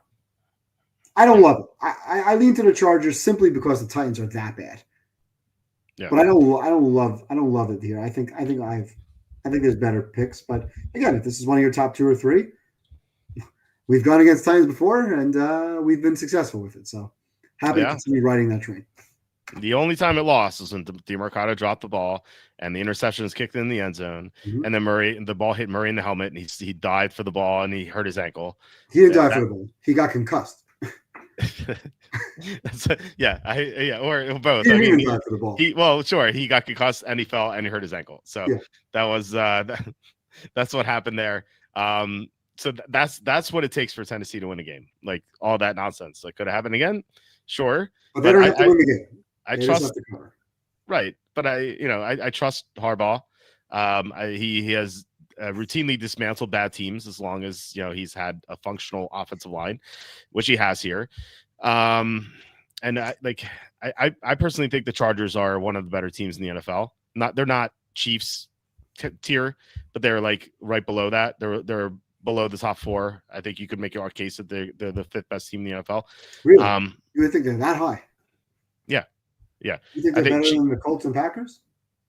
I think you can make the case they're better. I think that I rate them evenly with those teams. Okay. The Chargers, Colts did not play. The Chargers and Colts play each other, but that was the Colts. The Colts killed them, but the Chargers didn't have Ald or Mack or Perriman. So, I rate them pretty evenly. I rate them and the Packers evenly too, if everyone's healthy, of course. We saw what they did against Kansas City in week 1. It was a different team, and Kansas City lost Worthy, but they looked impressive the first 3 weeks of the season when they had everyone healthy, and now they have everyone healthy again. And the Titans are the worst team in the league by far. So to me, this is definitely a top 3 pick for me. I don't see how Tennessee competes here. And I think this will be an easy win for the Chargers. But well, let's see what else we have. So you like them as a potential survivor pick? Yeah. Well, luckily for me, I'm not in the Circa Survivor, so I can take the Packers without any thought. And so the Packers are my pick this week on DraftKings Survivor. But we could talk about that. I think it's interesting. I know you have to save the Packers for Thanksgiving. No, I used the Packers already. Oh, you did? Okay. Mm-hmm. Never mind. Because I also have to say, like, I used the Packers in week 6 against Cincinnati. Oh, okay. All right. Fair enough. So I was about to say, like, if you're do you really think you're gonna take the Packers at Detroit? And I was I don't. That's why I used them in week 6. Okay, so you could use them now if you have them. So well, we could talk that in a bit. Titans are no bet until they prove it, which might be 2026. Well, at this rate, might be like 2028. We'll see who they hire as a head coach. I hope we don't lose them as a money printing machine because I love betting against them. Anyway, we have Jaguars at the Raiders. Jaguars are -3 or 2.5, depending on where you look in the contest. The Jaguars are 2.5 at the Circa and 3 in the Westgate. So a difference there.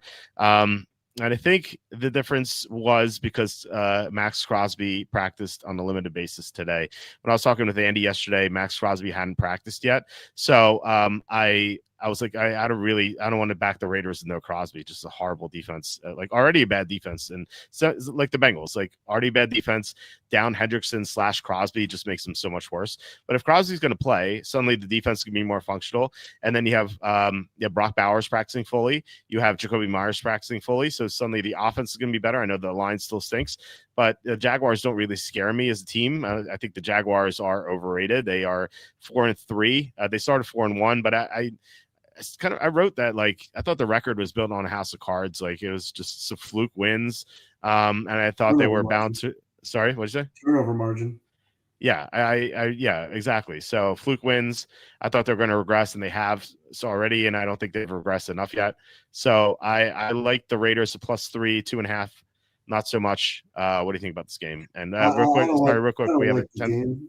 We have a 10. I think you're right. Yeah. They're built on a house of cards, like the Bears. This is the number 2 team in the NFL in turnover margin, plus 1.1 turnovers per game, turnover margin per game. They take the ball away 2 times per game. When they're taking the ball away, which you can't handicap, a lot of that is fluky, a lot of that is luck. Yeah, they'll win games. That's why they beat the Chiefs. There were 2 plays as to why this team beat the Chiefs. Down 14-0. Lawrence threw the ball into harm's way. It was tipped by 2 Chiefs players who stood underneath the ball, and neither of them took the interception, despite not having any Jaguar near them. And then, of course, Mahomes threw a pick 6 for 99 yards. Those 2 plays that's literally 14-point swing, and the other one took points off the board, or Jaguars scored a touchdown. So there's 21 points in that game that were complete fluke. If that happens, if Geno Smith continues to throw interceptions and they continue not to be able to protect him, then the Jaguars are going to win this game. But and that's a big problem if you're betting the Raiders in this game without Colton Miller. They have no offensive line. They can't protect. Yeah. So you can handicap that Geno will be under pressure, and you might even be able to handicap that Geno will likely throw the ball away a few times. And if that's the case, that's why I don't want to be on the Raiders. But I think this line at 3, I would take the Raiders. And the Circa, it's 2.5, where I probably don't have any interest at all.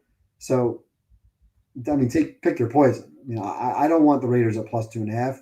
At 3, I feel like I'm getting a push. I feel like this game is going to be a field goal game either way. We've seen the Raiders play games like against the Bears where they lost 25-24, where they lost on a blocked field goal at the end. I could see this game having played it in something like that in that 24-23 type of range, either direction. So I don't really have any conviction either way of which way I'd pick. I'd probably change my mind on this game a couple of times at 2.5. And I don't know unless you feel really strongly about one side, and I don't know how you could feel really strongly about one side, I would lay off the game. If Miller were available magically, I know he's not. If you told me Miller were playing, this line, the line would be closer to a picker. Oh yeah. I would like the Raiders a lot if Miller were playing, but he's still he can't come off IR yet. So they can't block. I'm missing your left tackle with the rest of the line, and we've seen what's going on with Darisaw and Joe Walt. These teams are different teams without their left tackle. Oh yeah, that's 100% true. Yeah. So yeah, I'm not in love with this game at all. So we can move on. Kevin, thank you for the $10 super chat once again. Really appreciate it. He says lost quite a bit on Falcons Steelers, but loving this week's matchups. We are ready to be hurt again. Hopefully not. Hopefully we bounce back. But yeah, there was a couple of rough losses last week. Giants too. But that was Scotabo getting hurt. I attribute that. Like, yeah, we'll make bad calls for sure. Atlanta was a bad call. Pittsburgh bad call. I thought the Giants. Maybe you can tell me. You can argue the Giants would not have covered, but I thought once they lost Scotabo, the team just looked so dejected, and they lost their best weapon. So yeah, I thought as soon as I put my money where my mouth is. As soon as that happened, I bet the Eagles live at -14.5. So yeah. Anyway, Raiders Jaguars trap of the week. Raiders cover. Yeah, I can see that. I think I wrote up the Jaguars as my trap survivor pick this week, just because like survivor pick. Yeah. Who's taking the Jaguars in survivor? the Circa entries. They're idiots taking like random teams every week. I don't know.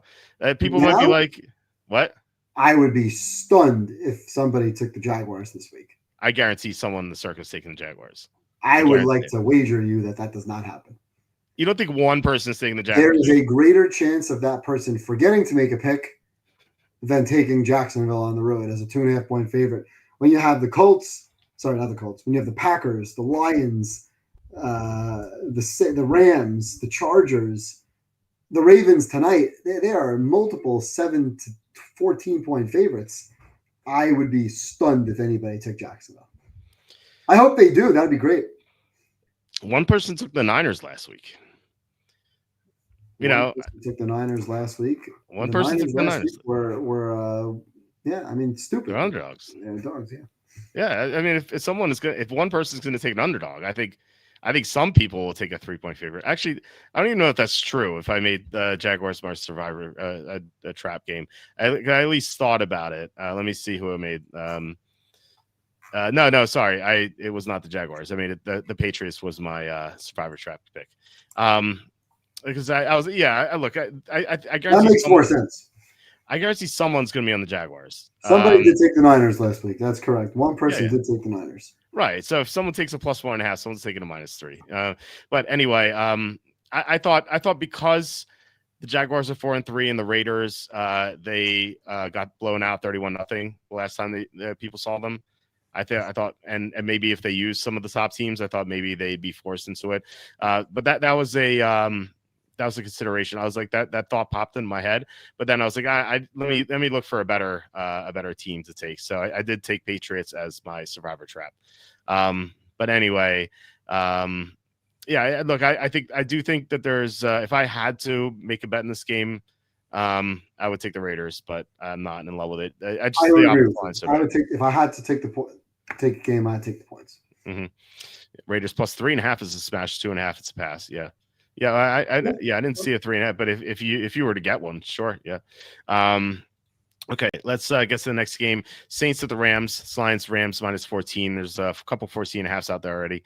I think this is an interesting game because the Saints they're a Group F team, but of the Group F teams, I think the Saints have been competitive in more games than the others this year. And they're making a quarterback change. And I think that's significant in that the Rams don't have film on Tyler Shuck. Like they have a quarter and a half from last week. And that's it. Like obviously they have the college film, but you can't really look at that. So this is a new quarterback for the Rams to diagnose. Now they have a great defense. So maybe that just means it's going to be a blowout. And I can see this being a blowout, but I've talked about the Saints before. And I think it's like so crucial for, when you're talking about the spread and them not covering, I think it's crucial for the other team to stop the run, because if the Saints can run and they have Kamara, then they can like do some short yardage stuff. Like their quarterback's not going to get killed. We've seen them like against the Bills who have an awful run defense. They hung around. They even had a chance to take the lead in the fourth quarter, games like that. But when they can't run the ball, like against Seattle, they got destroyed. Last week against Tampa, they can't run. They get destroyed. But the Rams kind of mystify me with their run defense. They started off really well. Then they had the swoon in the middle of the first half of the season where they couldn't stop the run at all. And then in the London game, they shut down ETN. So I'm like, which run defense are we going to see? I don't know. Also, the Rams look ahead. We're talking about look aheads. They have two look aheads. They play the Niners next week, and then they play the Seahawks. Or I think that might be reversed. In some order, they play Niners next week in a revenge spot. Yeah. Niners and Rams, and then Seahawks. So this a lot of negative things going against the Rams here in terms of covering. I think they'll win. I don't know if they'll cover the 14. Not sure what to think about this game. What are your thoughts here? Yeah, I mean, obviously the Rams are off the dominant win over the Jaguars 2 weeks ago. I don't know what McVay's record is off the bye, but 3-5 against the spread. 3-5. Okay, well, the spot is definitely not for the Rams. Now we're going from Rattler, who's not an NFL quarterback, to Shuck, who's also probably not an NFL quarterback. So is there really that much of a downgrade between the two? Obviously, their offense is really bad anyway. The Rams, number 3 YPP, yards per play defense allowed. They're right up there with the best teams in the league defensively. But you know who else is playing good defense? The Saints. The Saints are number 11 in the league on a yards per play basis. They've been competing. Now, against Buffalo, they had Buffalo on the ropes until a dropped touchdown in the end zone, and Buffalo then beat them by 12. But they've been feisty, the Saints. Last week, defensively, obviously offensively, they were awful. Rattler gave the ball away a couple of times, but their defense was pretty good last week. Tampa didn't really do anything offensively. A lot of their points were defensive, turnovers, creating field position, or defensive touchdowns. Now, I understand the Saints are 2-6 against the spread, but the one thing they're doing is they're fighting. Even when they were down big against Arizona, they fought. Down big against the Niners, they fought. Shuck may not be good, but if they're down 21 or 17 or 18, if this game is 31-13 in the fourth quarter, Shuck's still going to be throwing the ball downfield. Why not? And the Rams, look what they did against the Jaguars. Well, I think they had 28 points. Did they have 28 at halftime? Did they score in the second half of that game? I just want to take a quick look at the Rams. I don't think they scored. If they scored, they didn't score more than 7. They scored late because they threw a touchdown to Ferguson late in the game. I remember that. I remember being tilted because I thought it was Higbee. And okay, so they were up 21-0. They scored twice. Yeah. They scored twice in that game late. So when was the second touchdown? Both in the fourth quarter. And then Adams scored. In the second half, they didn't really do anything. Yeah. So I could see the Rams getting out to a big lead and then completely taking their foot off the gas. I made the line 13. I don't have a problem with the line. And I don't think I want to take the Saints as a contest pick. I just don't trust Shuck on the road. But I would not, unlike the Titans games, I would not necessarily run to lay 2 touchdowns against a team that I know is going to try. They might not be very good. They might not be able to score, but they're going to try. And there's not that much, if any, of a downgrade from Spencer Rattler, who I think stinks, to Shuck, who I also think stinks from an NFL perspective. He wasn't even that good in college. Neither of these quarterbacks were good in college. So I would be on the points here simply because of the spot, the lack of motivation for margin, and the fact that I am confident that the Rams will likely take their foot off the gas, unlike a Green Bay that we've seen, or the Chargers that we've seen will throw the ball with big leads. The Rams will definitely take their foot off the gas. They'll run the ball. They might play great defense too. The game could be 31-13 and just end. But I think you're going to get an effort out of the Saints in the fourth quarter. This is my other game for Survivor that I'm leaning towards. I don't think the Rams are going to lose this game. I'm more confident in the Rams winning than I am the Chargers winning, if that makes sense. Obviously, I know it makes sense. The spread is what it is. But I could see the Saints hanging around for a little while, and I could see the back door coming into play. Do I want to take it as a contest? I really don't. But if you liked it, if you thought about it, getting a lot of points, but I don't think this is a contest pick for me. No, I'm more likely to be on the Rams than the Saints. So, okay. Yeah, you're on the Rams side. Okay. Yeah, I'm not. It's gonna be a small bet at most. I would just caution you because that might be more of a live play. Yeah. Yes. Because if you see the game flow going, or maybe you play it as a first half bet, or maybe when you get up really big, then you play back a little on the Saints, or maybe a team total on the Saints. See, I like a late team total on the Saints because I don't have to worry about margin. I don't have to worry about what the Rams are doing. Right. But maybe you get a situation where you get like a 6.5 or a 5.5 more points for the Saints, and it's the beginning of the fourth quarter, and all they need to do is put up a touchdown. They're down 31-13 or 31-10, and you don't have to worry whether or not the Rams are going to score late, or maybe there's a pick six of some sort. But you just play the Saints team total over in that situation. Right.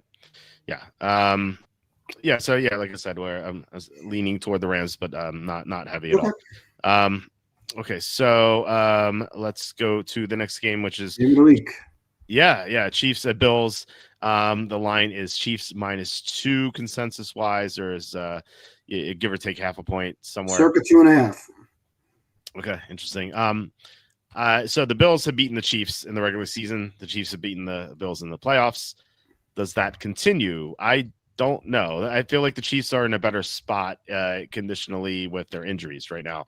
The Chiefs are healthy. I know they lost Pacheco, but it doesn't really matter. The Bills, though, they lost Ed Oliver. He's going to be out. Daquan Jones has not practiced yet. Matt Milano has been out for a while.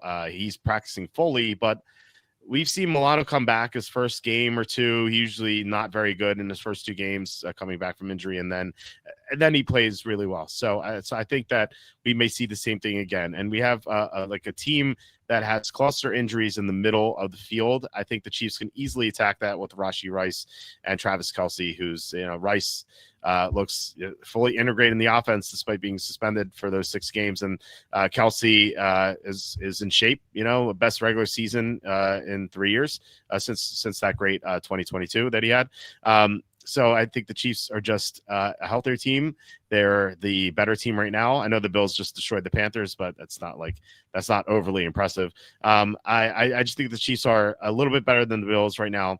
And so I would lean toward the Chiefs, despite the Bills winning in these regular season games. I think if the Bills are healthy, I would reconsider and maybe go Buffalo as a home dog. But I just think the injuries are playing a factor here for me. So I like Kansas City. What do you think? Opposite side. I like Buffalo. Okay. And so I think we need to file away a thought of Buffalo. Last week we talked about being in a look-ahead spot. Buffalo dominated last week, 245 rush yards, 7 per carry. Dominated the game 6.8 to 4.1 yards per play, which is massive. They dominated in the second half. So, I think we need to file away Buffalo in the look ahead. Might not matter. Buffalo is just a bully. When they take a lead, when they get up, they pile it on. So I think we need to know that. We need to remember that when they're up big, they're a team that will pile on. We can bet them live. We can bet their over, the team total over live. So I think that's something to know going forwards. I have Kansas City number 1 in the league in my power rankings. Yeah. Simple as that, right? I agree with you. Kansas City is the best team in football right now. They're getting guys healthy. They're playing well. As long as Mahomes is not turning the ball over with sloppy play, and I think when they're focused, I don't think you get the sloppy play. So I obviously believe they'll be focused and ready to go this week.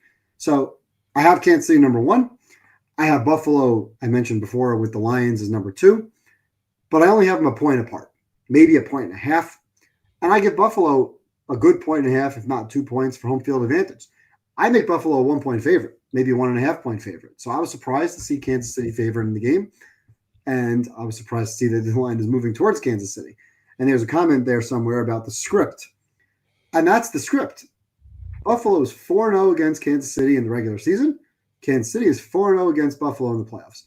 Now, I was thinking, why is that? It's not because Mahomes doesn't care. Mahomes cares. Mahomes wants to win the game. The Chiefs want to win the game. It's not for a lack of focus or effort. But one thing I went back when I was looking at the game they had played last year in the playoffs, 32-29 final. Buffalo was stopped last drive of the game on a 4th and 5. And if you remember the play, they threw some sort of an exotic blitz out there, got Allen under pressure. He had to roll to his right. He threw a really nice ball downfield that just missed Dalton Kincaid. But Romo pulled out a couple of plays in that game. That blitz as compared to what the Chiefs do in the regular season. And the Chiefs in the regular season gear up for the playoffs. They do things to throw you off. They will do things differently. They will save those exotic blitzes for the playoff game. They will save some of those 3rd and 2 or 4th and 2 plays for the playoffs. They're feeling you out a little bit more. So it's not for a lack of motivation. It's not for a lack of caring. It's not for a lack of effort. But they strategically will do things. They will save some of their better plays. They will save some of their better defensive packages for the postseason matchup. Romo has pointed it out for the last few years in doing this game. So knowing that on 4th and 5, Buffalo is going pedal to the metal. They're pulling out their best play possible. And Kansas City's simply not. So I think the script follows. I think Buffalo wins a close game. I have this game 27-24. Obviously, it can go either direction. I like Buffalo. I picked them last year as a contest pick in this situation. I'm going to pick them again as a contest pick in this situation. I trust them at home. And I simply don't think Kansas City will do everything that they can to win the game. I think they will try, but I think there's that the number 1 play gets saved and they work on plan B in the regular season. So if that's the case, if I'm right, if Romo, who I stole that nugget from, is right, then I'd rather take the Bills now. And then I was on Buffalo in the playoffs. I think you were as well. I'd like to believe that Buffalo could finally get to a Super Bowl and maybe win a Super Bowl. But I think we all know what's going to happen. Buffalo's going to win this game. It'll be close, and it'll be close when they lose, whether it's home or on the road in the playoffs. Somehow Kansas City will find a way to get back to the Super Bowl. I don't think anybody will compete with them other than Buffalo, unless you like the Colts. in the playoffs, which I don't. But I like Buffalo here in this spot, and for those reasons, I would be on them for a contest. Yeah. John asking, Chiefs plan is to go 5-4 to save some place for the postseason.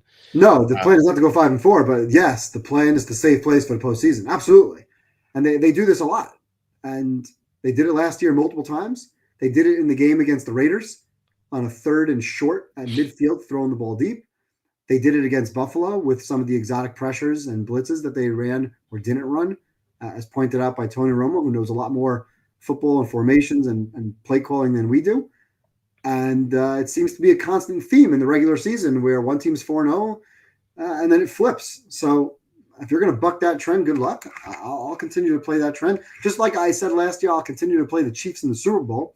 And now I'm 3-2. So, you hit 60%, we'll be fine. I'm not going to try to buck a trend that's now 8-0 in the last 4 years with this exact matchup. Yeah. I like Buffalo in the regular season, and I'll tell you now that I'm going to pick Kansas City. Maybe I'll change my mind in the moment, but the Chiefs are going to win the game in the playoffs, and I think Buffalo is going to win the game now. Okay. Yeah, I think if the Bills were healthy or healthier, I would agree with you. I just think that I would agree with that against a good running team. I don't worry about it against Pacheco or Kareem Hunt or any of the running backs they're going to throw out. I think there's great live betting opportunities in this game, clearly. Either team that's behind, they've both shown the ability to come back. The team that's ahead in this matchup, even though I just said Buffalo against bad teams is a bully, I think the team that's behind, there might be an opportunity to live bet the team that's behind getting points, getting real points, getting 3.5, 4.5, 7.5. Look for a real key number. And we've talked about the quarterback running. Allen behind, Mahomes behind, second half. Love the rushing total over for the quarterback that's behind in the game. Mm-hmm. No. And he says Buffalo's first home game since losing to the Patriots. A very strong home field. It's been a while, huh? It's been a while since Buffalo. Is that true? Home. Is it Buffalo's first home game since the Patriots game? Yeah, because they went into Atlanta, then they're bye, and then they went to Carolina. Yeah. It's been a long time, huh? Look, I get the arguments for Buffalo. And like I said, if they were healthier, I would be on them. But I just think the Kansas City right now is the better team with the injuries. But it is super tight. Like you said, it could go either way. And I don't disagree with that at all. So, could be. I feel like this is going to be a 3-point game decided either way. And I just think Kansas City is a little bit stronger right now. So John Sanders makes an interesting comment. He'd rather miss the playoffs. I kind of feel similarly about the Super Bowls with the Niners, Chiefs in the Super Bowl. I'd rather not make the Super Bowl and lose to the damn Chiefs again. At some point, the Niner window is now fully bolted shut. But several years ago, I would have said, I'd rather just not be there. Like losing that game in the fashion that the Niners did twice, it's just so it's heart-wrenching to watch them blow those games. Just knowing that the Chiefs are going to come back, knowing that Shanahan's going to screw up. And if you're a Bills fan, just knowing that Mahomes is going to find a way in the fourth quarter. And for whatever reason, Allen's either going to score too fast or make a mistake on a fourth down. Play is open, he doesn't take it. And the game ends. And whether Buffalo is home or on the road, it's just hard to trust them. I really like Buffalo. I was on them last year in a big playoff pool, Buffalo winning the Super Bowl. And unfortunately, they couldn't get there. So I do have money on Buffalo winning the Super Bowl. I actually have a bet 20-1 Buffalo versus Detroit in the Super Bowl. I'm rooting for Buffalo. I'm sick and tired of watching the Chiefs in the Super Bowl, although I like watching Mahomes. I like the team. I enjoy watching them play. But I think we all know the script. It's as simple as that. Buffalo wins in the regular season, and they cannot get over the hump in the playoffs.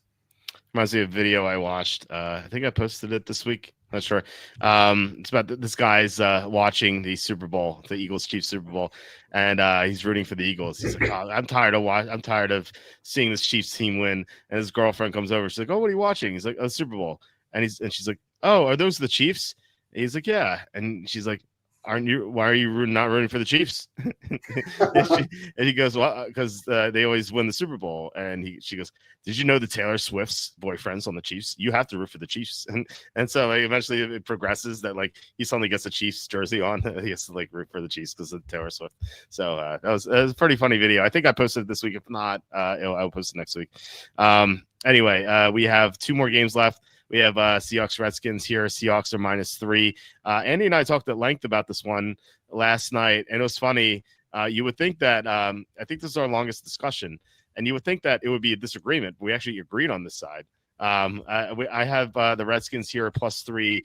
This is contingent on Jaden Daniels playing, and he's practiced fully twice. So seems like he's back. I know McLaurin's out, but Debo is playing. I know you're a huge fan of Debo, obviously, but no. And so he at least like they have a functional receiver, unlike what they saw against Dallas.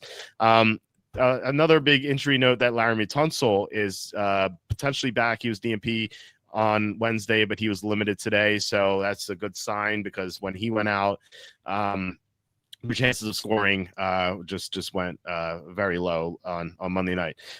So I'm not a big Seattle fan, and that was basically the argument Andy and I were having. Like I think that Seattle has a 5-2 record, looks nice, but I think if you dig deeper, that they've only played one team above Group C this year. Like, forget wins. Like, they've only played one team above Group C this year, and they lost to them. That was San Francisco in Week 1 when San Francisco was healthy. And even in that game, they lost Kittle.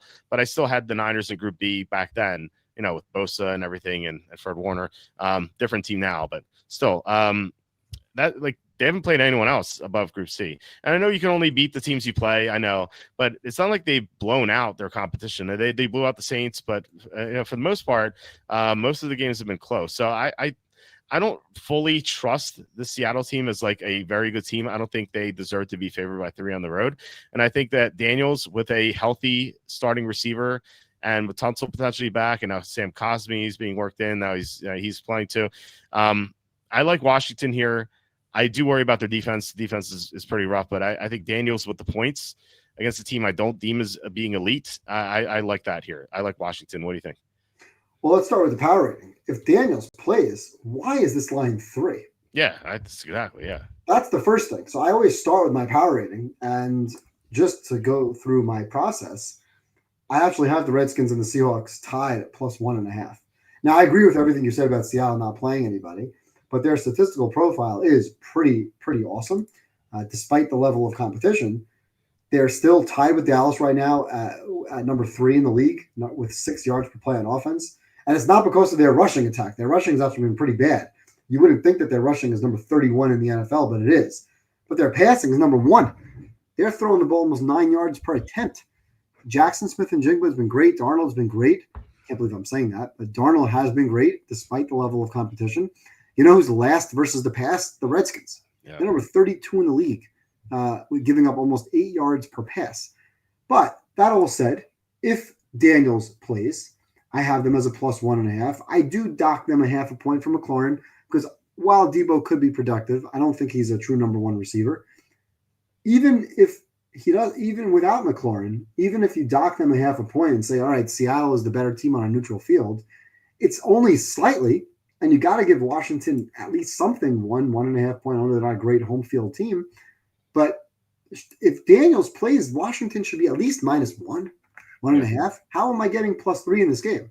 So I just don't see it unless somebody knows something we don't. Why is Seattle a 3-point favorite? I just don't. It's not registering for me from a power rating perspective. Like, how can I be so off? Is my point. Now. Washington has certainly regressed. They were 0 for 2 last week on 4th downs and key moments. Granted, it was without Jaden, but they're still not making some of these plays. Their defense has been awful. That's really all I can say about the game. I just don't understand the line. If you told me Daniels not playing, 3 makes sense. And I'd be on Seattle.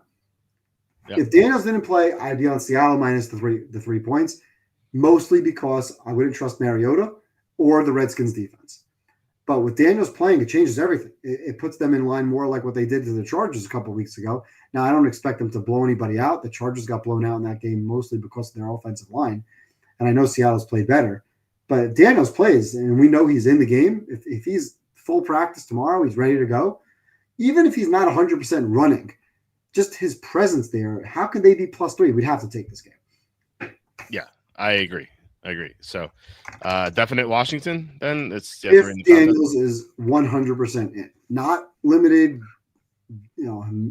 Played, but he's game time decision. If he's in, if he's not in, no interest. Because if he's not in the line, it makes sense. I don't think you're getting any value. If he is ruled in, this line can't be 3. Just can't be. I'd be shocked if this line didn't move to 2.5 or even 1.5 or even lower. If he gets ruled in. Maybe people don't realize it, but I obviously I think he's one of the best quarterbacks in the league. I think he's a huge difference between him and Mariota. May not have shown that as much this year. Washington was lost last week. We were both on Kansas City strictly because of the lack of personnel that Washington had. But Daniels changes everything. He's probably worth he's like Lamar. He's worth 6-7 points to the line. Yeah, for sure. And he was full both times this week. So as long as that doesn't regress on Friday, it sounds like we'll be in Washington. So I'll put that as a definite right now. And someone made a comment: Seattle's underrated. Seattle's not underrated. Seattle right now is, if anything, they're overrated. Yeah, I have Seattle number 13. Redskins, Seattle 12 and 13. So I don't think I'm overrating them as much. I have them ahead of the Texans, the Broncos, the Niners, but I don't have them ahead of the Patriots, Bucks, or Chargers. So should they be higher? I don't think so. And they're certainly not 4.5 points better than Washington. That's a wide margin from a power rating perspective. To make them -3, you'd have to say that they're good 4 to 5 points better than Washington on a neutral field. And with Jaden, I don't think that's the case. Yeah, I know. I'm also confused by the spread. I made this Washington -1, so I don't. Yeah, that's exactly what I have. Washington -1. Yeah, I don't get it. Andy says for what it's worth, summertime Westgate was Washington -5.5. Yeah, quite the difference. The people down in Seattle, people were very high in Washington. Someone was very crazy enough to bet them to win the Super Bowl. I wonder who that was. Anyway, Debo or Devontae Smith rest of the season. I think I'd take Devontae Smith. There's a chance AJ Brown's traded, so if that happens, Devontae Smith's going to be an awesome play, even if he's not it. What'd you say? I'm looking at Andy. Thank you, Andy, for my look ahead line chart from the summertime. Yeah, Andy's right. It says Commanders. I don't know who the Commanders are. Yeah, I don't know. Somebody named the Commanders are -5.5 in the summer line. The Bills were -3, and now the Bills are dogs at home. Yeah. Are the Bills Chiefs? Did they move? Is that a 5.5 point adjustment? Granted, we're going through 0, so you go from 1 to 1. It's probably not. I'm looking at some of these other lines here. The Raiders were favored in the summer look ahead line. The Texans, by the way, were -1. So that means there's been no adjustment made between Texans and Broncos from August to now. I think that's interesting. Yeah, that's pretty wild. The Steelers were -4.5 on the summer look ahead. Yeah, people are down on the Colts. The Colts have been upgraded. Niners, Giants. The Niners were -3.5 on the summer look ahead. Now they're -2.5. Are you telling me that with all the Niner injuries that the Giants, to me, should have been upgraded with going from Wilson to Dart, that this line is only moved by a point from the summer line? That's kind of crazy. That doesn't make any sense. Which is why I think the Giants should be favored in the game. I think there's a much bigger downgrade, losing Warner, Bosa, Purdy, a bunch of receivers, and half the defense. And the Niner line only dropped by a point. And the Giants, arguably, with the exception of Neighbors and Scatterbo, have upgraded the quarterback position. Packers, Panthers line was 7.5. Nice. That's a big jump. Lions, Vikings. A lot of people were very high on the Vikings. That line was 4.5. Yeah, the Packers line was before Parsons, I'm sure. The Packers line was before Parsons, correct. Andy gave this to me in late August. I think Parsons was traded that day or the day later. Oh, okay. Okay. So I remember walking back to my hotel room and getting notifications and texts like, holy shit, what just happened here? What is going on right now? That's pretty wild. I love those trades. Their traffic just spikes on the site. It's so great. Yeah. Public money on this game is on who? Seattle. So the public loves Seattle. Public's all over Seattle. Public loves Seattle. Let me take a look here. It's like 70. It's like 80%, 78%, something like that. Yeah, I do see like 70% on Seattle. Yeah. It looks good. Looks good. And that's where I think maybe the public will see Jaden full practice, Jaden in.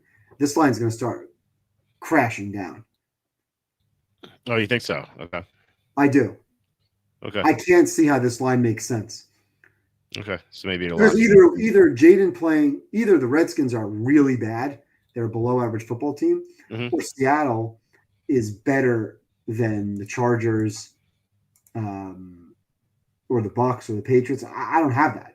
We were on Tampa Bay in that Seattle game. A lot of people liked Seattle in that game, and I think and that was in Seattle. Yeah, Seattle's like minus 3.5. So yeah, Seattle's minus 3.5 in that game. We had 3.5. We had 3.5 for Tampa Bay on the road, and they won outright. It was a good game, back and forth. Mm-hmm. I don't think it matters with Jaden. The Redskins defense. The Redskins defense is awful. Yeah. But how could you say it doesn't matter with Jaden? There's a huge difference between Jaden and Mariota. Oh yeah, Mariota's in this. You mentioned it. I agree. If Mariota's playing this game, I would be all over Seattle. Oh, for sure. Yeah, it's a huge difference. Mariota plays in this game. The line's 4.5. To me, 4.5. Yeah. Instead of Washington -1. There you go. There's my 5-6 points going through 0, where that's my difference. Mm-hmm. Yeah, we definitely agree on that.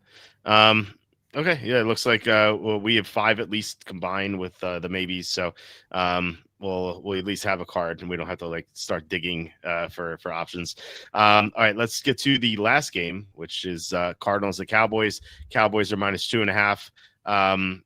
So this one I didn't really feel strongly about. I saw it was 3 early in the week, and at that point I like the Arizona a little bit more. I was actually really hoping that we saw Brissett start instead of Murray. I just don't trust Murray. Just it's so funny how there's this whole narrative about how Trey McBride can't score touchdowns, and then suddenly Brissett comes in and McBride can't stop scoring touchdowns.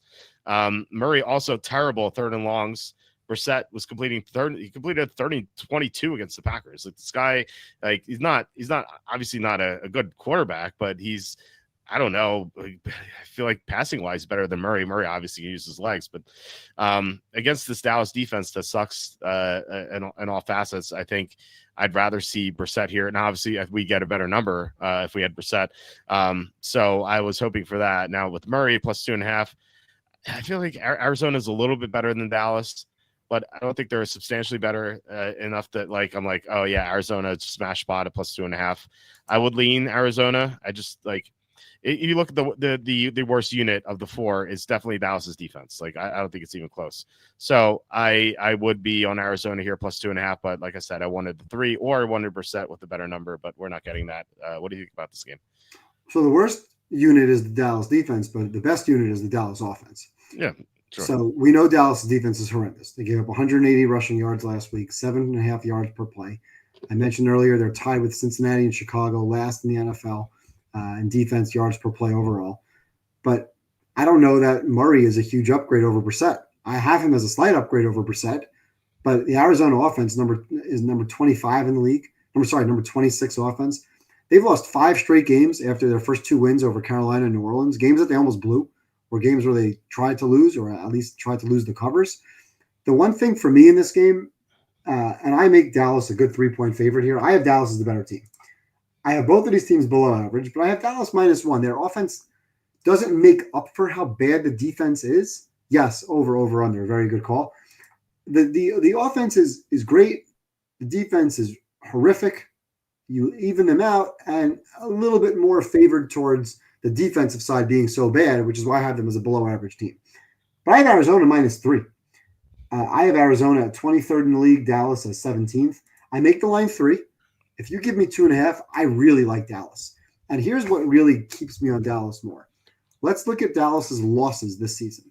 Okay. Dallas lost to Philly first game of the season, 24-20. The very next game, bounced back, 40 points.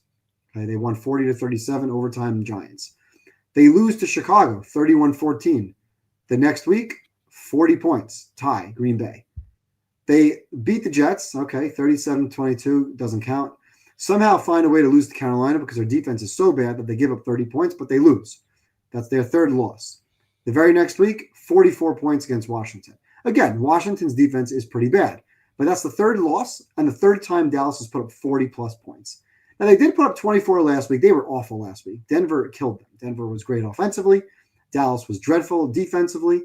Dak was terrible in the game against a very, very good defense. He's now going up against defense that's not very good at all.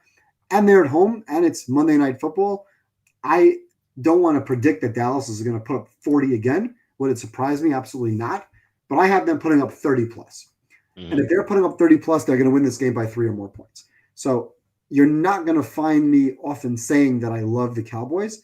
You're really rarely going to have me telling you that Dallas is my number one game on the board. But this week, Dallas is my number one game on the board. I am absolutely confident in their offense. Wow. They'll put up 28 plus, 27, 28, 30 plus. Would not surprise me if they put up 34. I have heard, Kyler Murray doesn't lose at AT&T Stadium.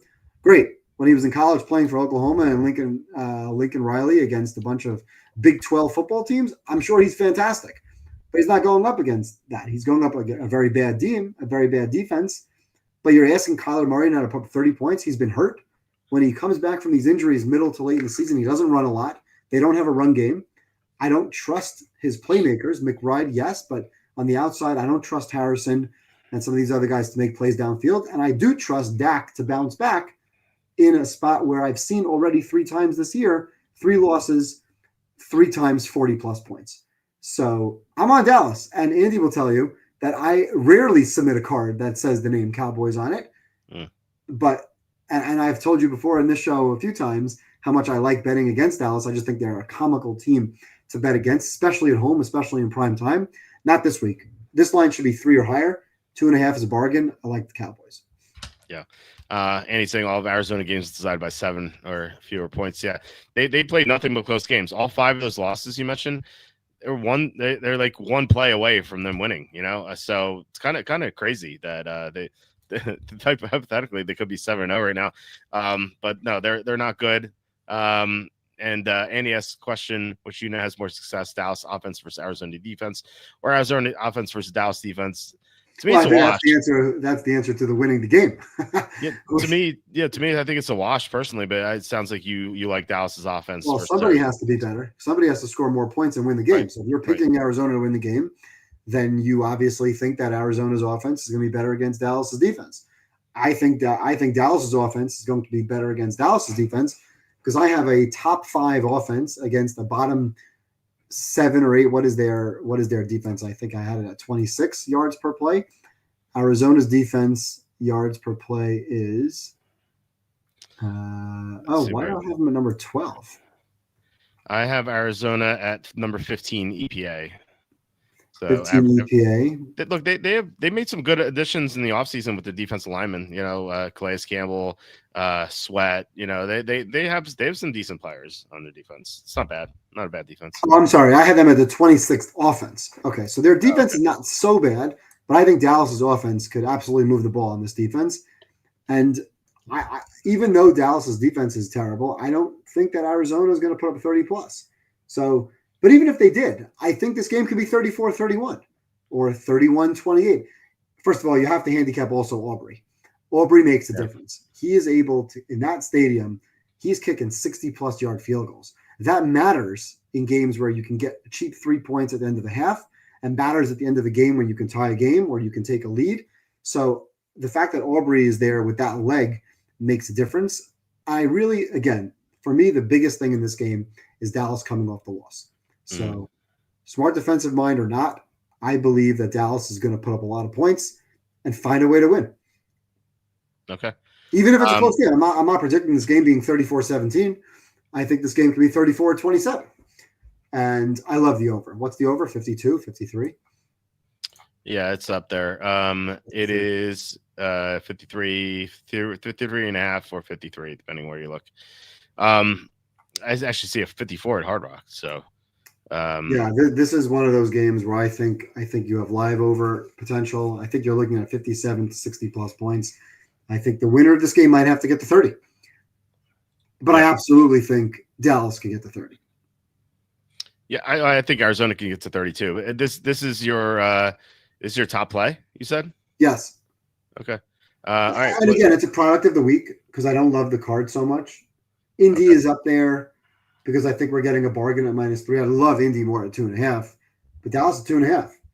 The Packers are up there because I don't think that game will be close. I don't think the Lions game will be close. So those are my top 3 or 4 picks. And then the other games that I like are Washington getting 3 points because the line doesn't make sense. Buffalo getting points, which may come into play.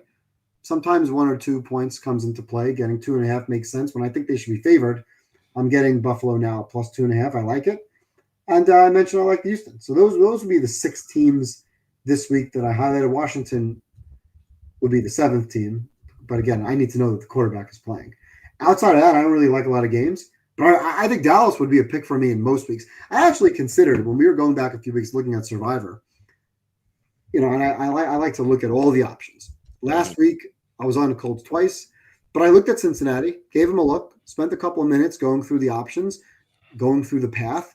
This week, I threw Dallas into the Survivor potential mix. Wow. You mentioned somebody taking the Patriots, somebody taking Jacksonville. No, I'm not going to take Dallas in Survivor. Obviously, there's significantly better options. But when I wrote down my Dallas potential picks for the season, I wrote down earlier in the season, it was week 2 against the Giants. Week 6, they played at Carolina. Of course, they lost that game. And week 9, which is a Monday Night Football game, of course, here at home against Arizona. There was no other game this season that I wrote down Dallas as a maybe. So when I went through my notes and we weighed out who we wanted to look at as a consideration, obviously Dallas is nowhere near Chargers and Rams, so they were dismissed within about 10 seconds. But Dallas, if I didn't have the Rams, if I didn't have the Chargers, and I don't want to burn the Lions because they're a holiday team, and I've already used the Packers, Dallas would absolutely be a team that I think people could take in Survivor this week. I don't like the Cardinals. I think they're a bad football team. I don't trust the Cardinals. I don't trust the coaching staff. I don't trust Kyler. I don't know that he's healthy. And at most, I like Dallas off of the loss. Off of a blowout loss to boot. Yeah, I mean, well, both teams are coming off losses, so I think Arizona will be similarly geared up for this. Arizona, and remember, Arizona hates Dallas. They it's like their biggest rival. So really, because they were in the NFC East together for 100 years.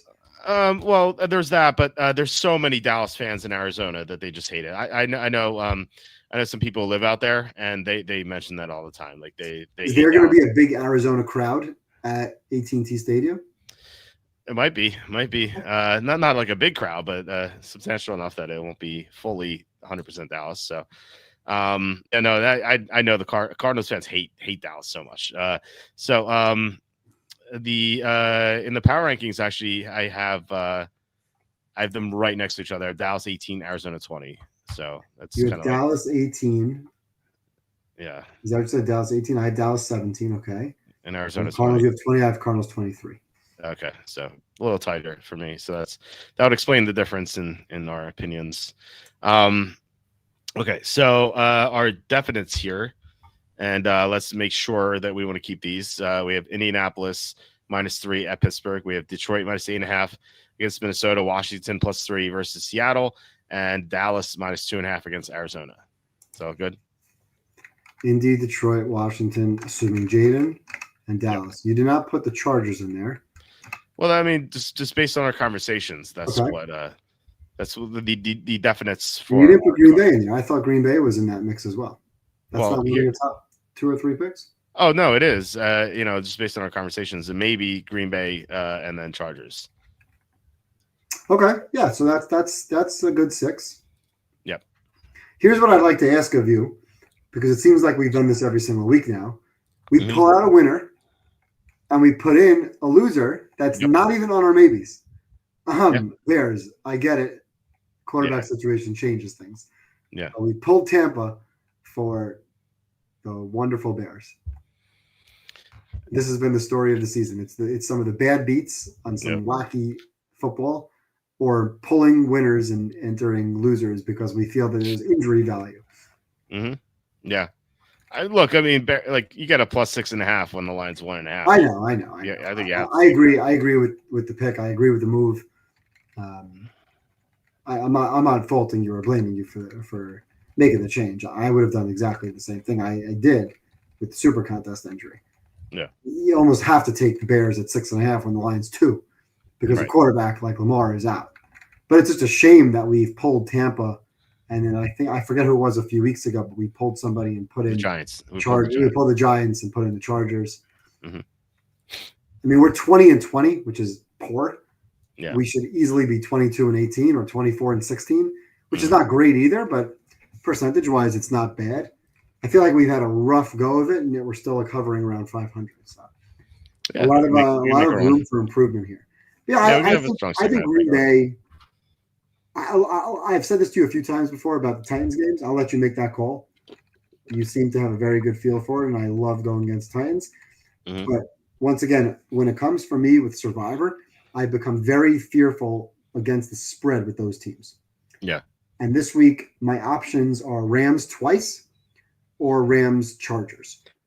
That's the dilemma that I face this week, to take two teams to hedge the risk of the one big upset. Mm-hmm. Although I really don't think Shuck is going into the Rams and winning on the road. But it does give you some hedge against a crazy upset.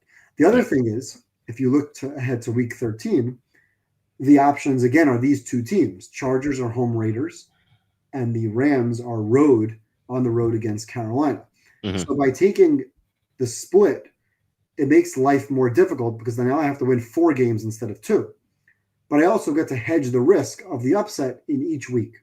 Yeah. So there's obviously the pros and cons of splitting them up and getting at least one entry through, and then having a chance on the back end in week 13 of having 2 chances again to get one through. But it does increase the probability of losing, especially that the probability here is the road team, right? Mm-hmm. It's the Chargers now on the road against Titans, and week 13 puts the Rams on the road against Carolina. And we know Carolina's been better at home than they have been on the road. So that's the dilemma that I face this week. Dallas is not in consideration. It's either Rams twice or Rams Chargers. And I would be shocked if 90% of the pool is not on Chargers, Rams, Packers, which is why I don't think anyone's touching the Jaguars or even the Patriots for that matter this week with Circus Survivor. Yeah. One thing to consider is that you mentioned the Chargers Raiders week 13. The Raiders should have Colton Miller back there, so the Raiders will be better in week 13 than they are now. So I don't know how much of a difference that makes, but that's at least something. No, it certainly makes a difference. And the other thing that makes a difference is it's in Chargers, it's at the Chargers, and it's going to be an 80% or larger Raider crowd. Oh yeah. I don't know if the Chargers will have any fans there in LA for a Raider game. Yeah, it is a Raider home game. It is a Raider home game. It's closer to where they used to play than where the Raiders play now. So like they're going to be more Raider fans closer to this stadium than the Las Vegas one. So and if I said to one of my friends today, if you reverse the weeks, if this were week 13, we would absolutely take Rams once, Chargers once. Mm-hmm. But my goal for the season is to get obviously past Thanksgiving. Yeah. And I would love to get 2 entries to Thanksgiving and then take it from there. So knowing that, I'm much more confident in the Rams winning this week than I am the Chargers winning this week. Mm-hmm. You've kind of given me a little bit more hope. Again, the reason I waffle so much on the Chargers with the spread is because I'm considering taking them in Survivor. And if I didn't have them in Survivor and then I saw 500 people on the Chargers, I would say, yeah, great. Mm-hmm. The Chargers are cakewalking through this game. The Titans stink. They don't care about winning. So let's pray for the Chargers to lose. Like I said last week, one of my friends said to me, well, maybe Tua could play well today against Atlanta and knock them out. I said, yeah, wishful thinking. That's not well, Atlanta just didn't show up. It wasn't just Tua playing well. Panthers 3-1 at home. I'd just take LA this week, says John. Yeah, you just take the Rams this week, ride them through. Yeah, LA. Which LA, by the way? There's 2 LAs that we're considering. So I know he means the LA Rams, but you take the Rams twice, you move on. Next week becomes a little bit more challenging because I only have the Bills once and I don't have Denver. Mm-hmm. I know half of the remaining pot doesn't have Denver or Buffalo. So next week, a lot of people are going to end up taking teams that are 3 to 4.5 point favorites, not double-digit favorites or even 7+ point favorites. So it's going to be a lot of smaller favorites next week. Week 11 is a challenge as well. Week 12 is not so easy. So I really want to get 2 entries to Thanksgiving. And if I'm alive in week 13, I'm happy. Mm-hmm. But it'd be nice to have 2 entries available to hedge that Chargers-Raiders game. Yeah. And I don't love Rams at Panthers either. I wonder what the spreads are going to be in those 2 games. I predict that the line will be around 7 for both of those games. Maybe 7.5, somewhere in that ballpark for each of those games. So we'll see. I'll make that decision tomorrow. Right now, I'm not even sure where I'm leaning. I've changed my mind now a few times. In my spreadsheet right now, I wrote down Rams twice. Most of the week, I had Rams Chargers written down for Survivor. So we'll see. We'll see what I decide tomorrow.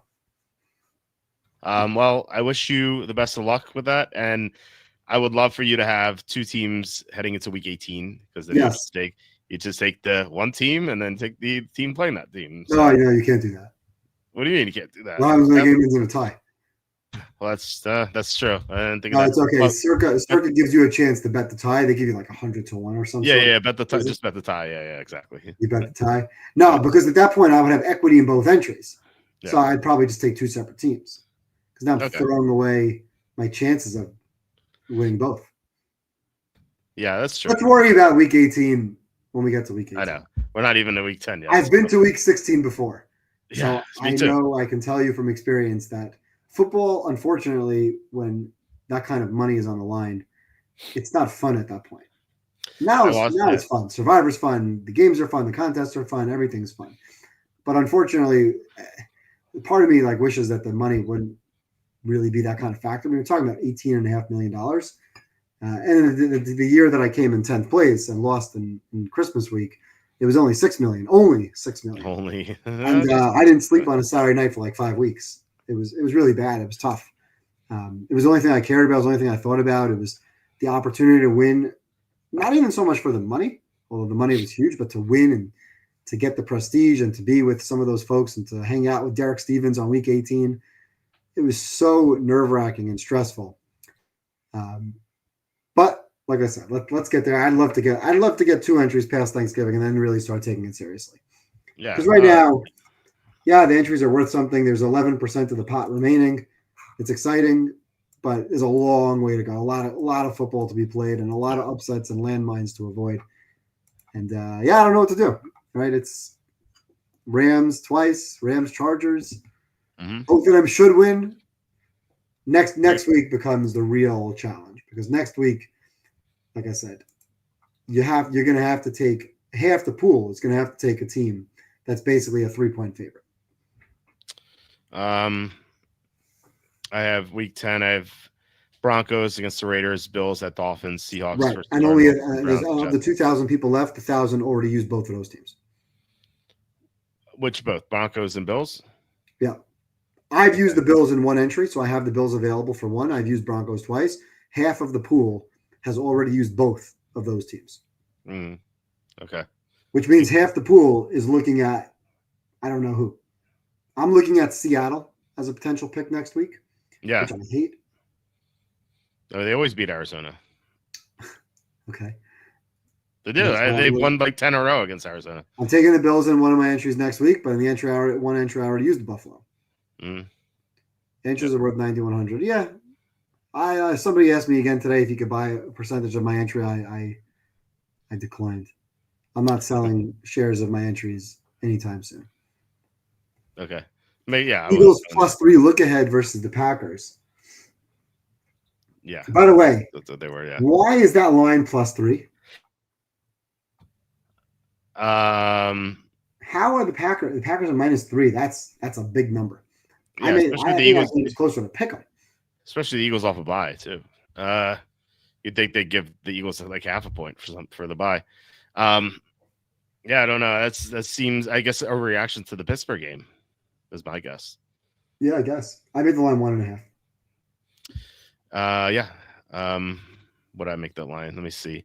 The biggest spread next week outside of the 2 games you mentioned, Broncos and Buffalo, is the Colts. And most people took the Colts last week. Yeah. I made the line Eagles -1. That's factoring in the bye. Next week, after week 10, you're going to lose a lot of people. A lot of those 2,000 entries are going to be out. Yeah, I would think so. I think this week will be relatively fine. Next week will be going to lose 20 to 30% of the pool. Yes. And we will lose 4 people who forget to miss. 4 people will forget to make their picks. I just don't get it. I don't get it. Yeah, on entries worth $9,000. It's crazy. It's not like a $10 contest here. No, it's not a $10 contest. Yeah, you could forget And that. by the way, not the 9,000 is like nothing. What'd you say? Sorry, you cut out. 9,000 per entry is worth nothing. When you get down to like 500 people, Oh yeah. which is going to be in about 3 weeks, right? We talk about week 13. Mm-hmm. There'll be 500 people in week 13. The entries are going to be worth 30,000, 40,000. Oh yeah. It'll be exponential as we go. Mm-hmm. So yeah, it's I think you'll lose. You might not lose anybody this week, but the following week you might lose, let's say, 400, lose 200, maybe another 200. Thanksgiving, I think a bunch of people will be knocked out. I think a lot of people are going to be knocked out Thanksgiving. Yeah. I think we'll be at 20,000 equity per entry, starting week 13. 98 entries have failed to submit selections this season. $98,000. There's the overlay, the rake, I guess. Thank you for contributing to the pot, people. It's crazy. Yeah, I don't understand. Like, I get like, look, God forbid something happened to them, but Andy, has anybody failed to submit for Grandissimo? I don't think so. That would be something. That was $100,000 entry. Yeah, which is down to I think 12 or 13 now. Wow. I imagine, if some Saudi prince comes in and he's a billionaire, just like, $100,000, who cares? Just forgets about it. I suppose that could happen, but I don't know. It's wild to me. Even $1,000 submitting. I'm meticulous with my $50 profit boost bets on FanDuel and DraftKings. I don't forget about them. So no non-selections in Grandissimo. Thank God. Yes, no Saudi prince who's careless with that bet. Okay, so I was going to ask you, what do you prefer between Chargers and Packers? Who do you like? Probably the Packers. Packers. Okay. Yeah. So I will order that way. The home team instead of the road team. Yeah, it makes sense. Okay, I will order it that way. So we'll have to just monitor Jaden. I think that's the key. Right. If there's any sort of limitation in practice, I would say that's somebody. And Andy's mentioned this before. When we're so confused as to why a line is what it is, somebody knows something that we're missing. Yeah. Because I can't be that far off of a line. When I have a team -1 and the line is +3, I'm missing something. And I know that Washington's defense is horrendous. I know it. I get it. Mm-hmm. Well, 86ers. By the way, we're not named the 86ers. Next year, I know. We can only dream, right? That they would allow it. It's so stupid. What a birthday. Yeah, right. It's crazy that we're the same birthday. 18 entries still alive in the Westgate 5,000 survivor of original 111. 18 that's a winner take all also? Yeah. The $5,000 entry in the survivor there. So 18 out of 111. That's pretty good. Be the one of the final 18 must be nice.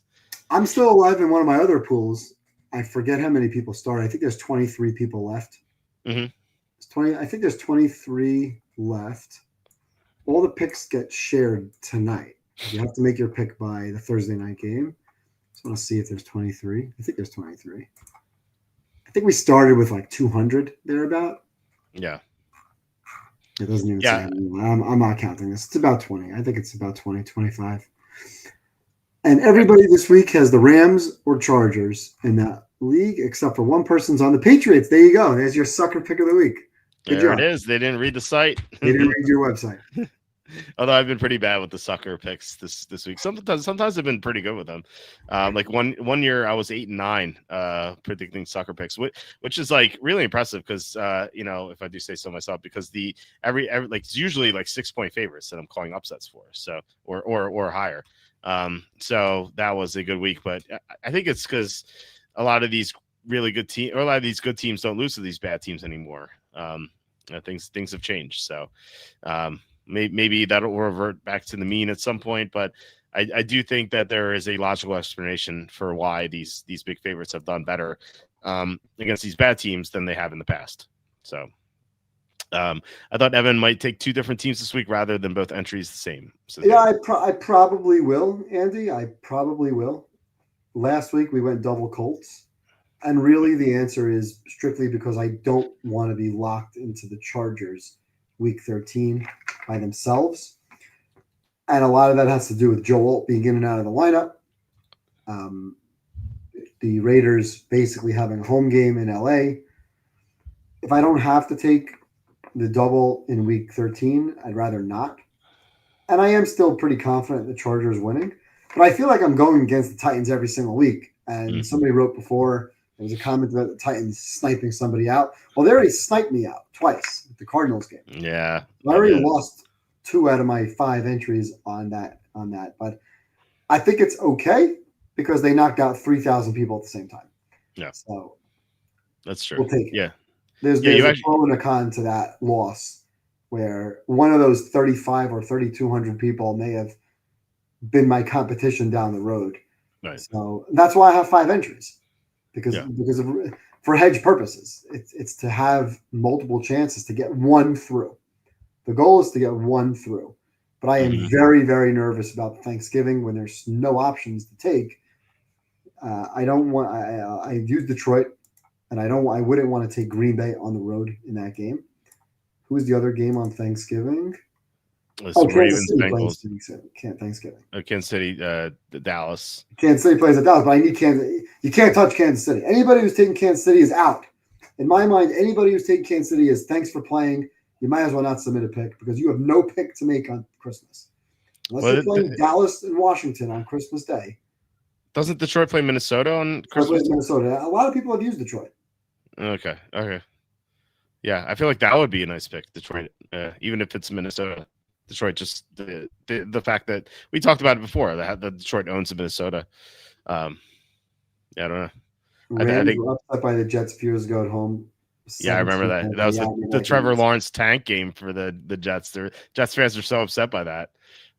Even though, obviously Trevor Lawrence is better than Zach Wilson, but that's why that's why I would take multiple picks. Mm-hmm. Yeah. Last week, I thought the Colts were the right side, given the spread, given the fact that I didn't think the Colts were going to be favored by a touchdown the rest of the season. And I'm surprised that they're favored by 7 next week. Either way, I'm not playing international games in Survivor. No. I got to be out of my mind to play one of those games in Survivor. Yeah. I'd like to avoid Thursday night games as well, although I may be looking at a Week 11 Thursday night New England home against the Jets Week 11 as a potential option because I don't really want to be on Atlanta twice. They play Carolina at home in Week 11. Mm-hmm. I do have other options as well, like Houston at Tennessee. I've already used Houston when they were home against Tennessee. Detroit plays Green Bay and Turkey Day. Well, Andy, I already used Detroit twice, so I'm out of Detroit options. But the Christmas one. I think you're flipping a coin if you're playing Detroit Green Bay on Thanksgiving. I think you're flipping a coin if you're playing Washington Dallas on Christmas. Yeah. I don't think you're flipping a coin Detroit over Minnesota on Christmas, given what we know now about the teams. But it's still a game. Still a game in Minnesota. It's not the same 8.5-point favorite that they are now in this week at home. And maybe McCarthy is better in week 16 than he is now coming back from his fake injury. So the offensive line, the offensive line might be healthier too. The offensive line could be healthy. You never know. Yeah, that's true. Listen, that's how this tournament is won and lost. You have to avoid the crazy upsets, and if we all knew how to avoid crazy upsets, we'd all be multimillionaires picking and hedging NFL games. So yeah, it was a lot of fun. I'll talk to my 2 partners tomorrow. We'll go through our path one more time, and even though right now I have written in Rams twice, I think in my email that's written to Andy, which gets sent tomorrow, I will probably have I think I have the Chargers written down for one of those entries. Mm-hmm. We'll see. It's fun to talk about. It's fun to follow along, but it'll be more fun to follow along in week 16 when there's 30 people left and I'm 2 of those. That'd be insane. I would love that to happen.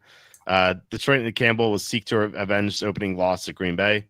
That game could determine NFC North winner. Yeah, I would say so. Yeah. But Detroit has not done well on Thanksgiving. I'm not sure why. They lost to the Packers as 7-point favorites a couple of years ago. Yeah, and they barely beat Chicago last year. Right. Well, they should have lost that game. Yeah, it took the complete brain fart by Caleb Williams. The first of 3 we've seen so far, which we saw. That on was the Thursday night. Eberflus firing game, no? Yep. Got fired on Thanksgiving. Yeah. Happy Thanksgiving, Matt. Happy Yeah. Thanksgiving. Oh man, that was brutal. But we've seen Caleb Williams have those 2 brain fart drives, 2 of them after that. So with different coaches, one with Eberflus, one with Ben Johnson last week, and Thomas Brown, I think, was the interim. I think.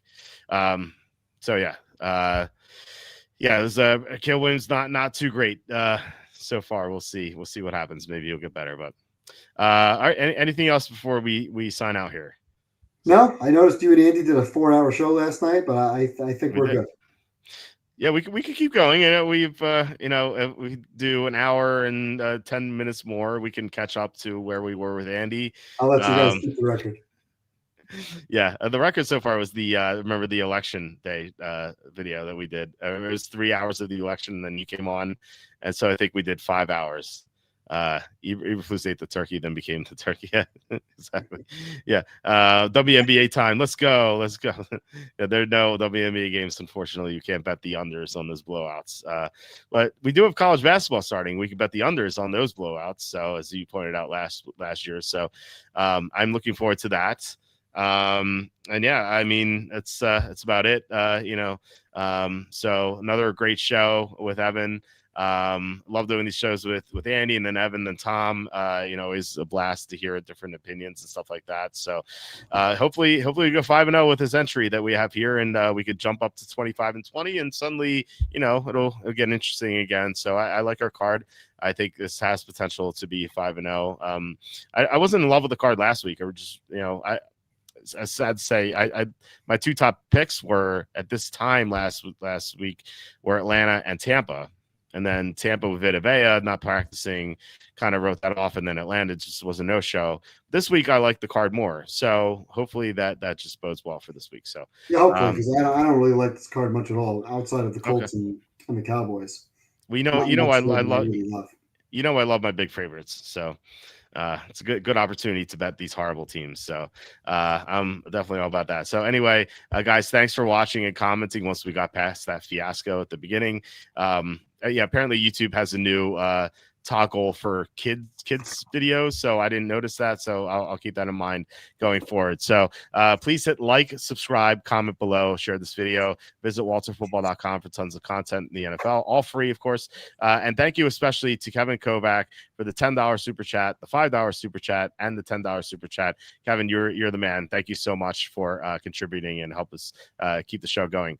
All right, so I hope you guys have a great weekend. If you don't listen tomorrow, we'll be on tomorrow with Tom. Different format.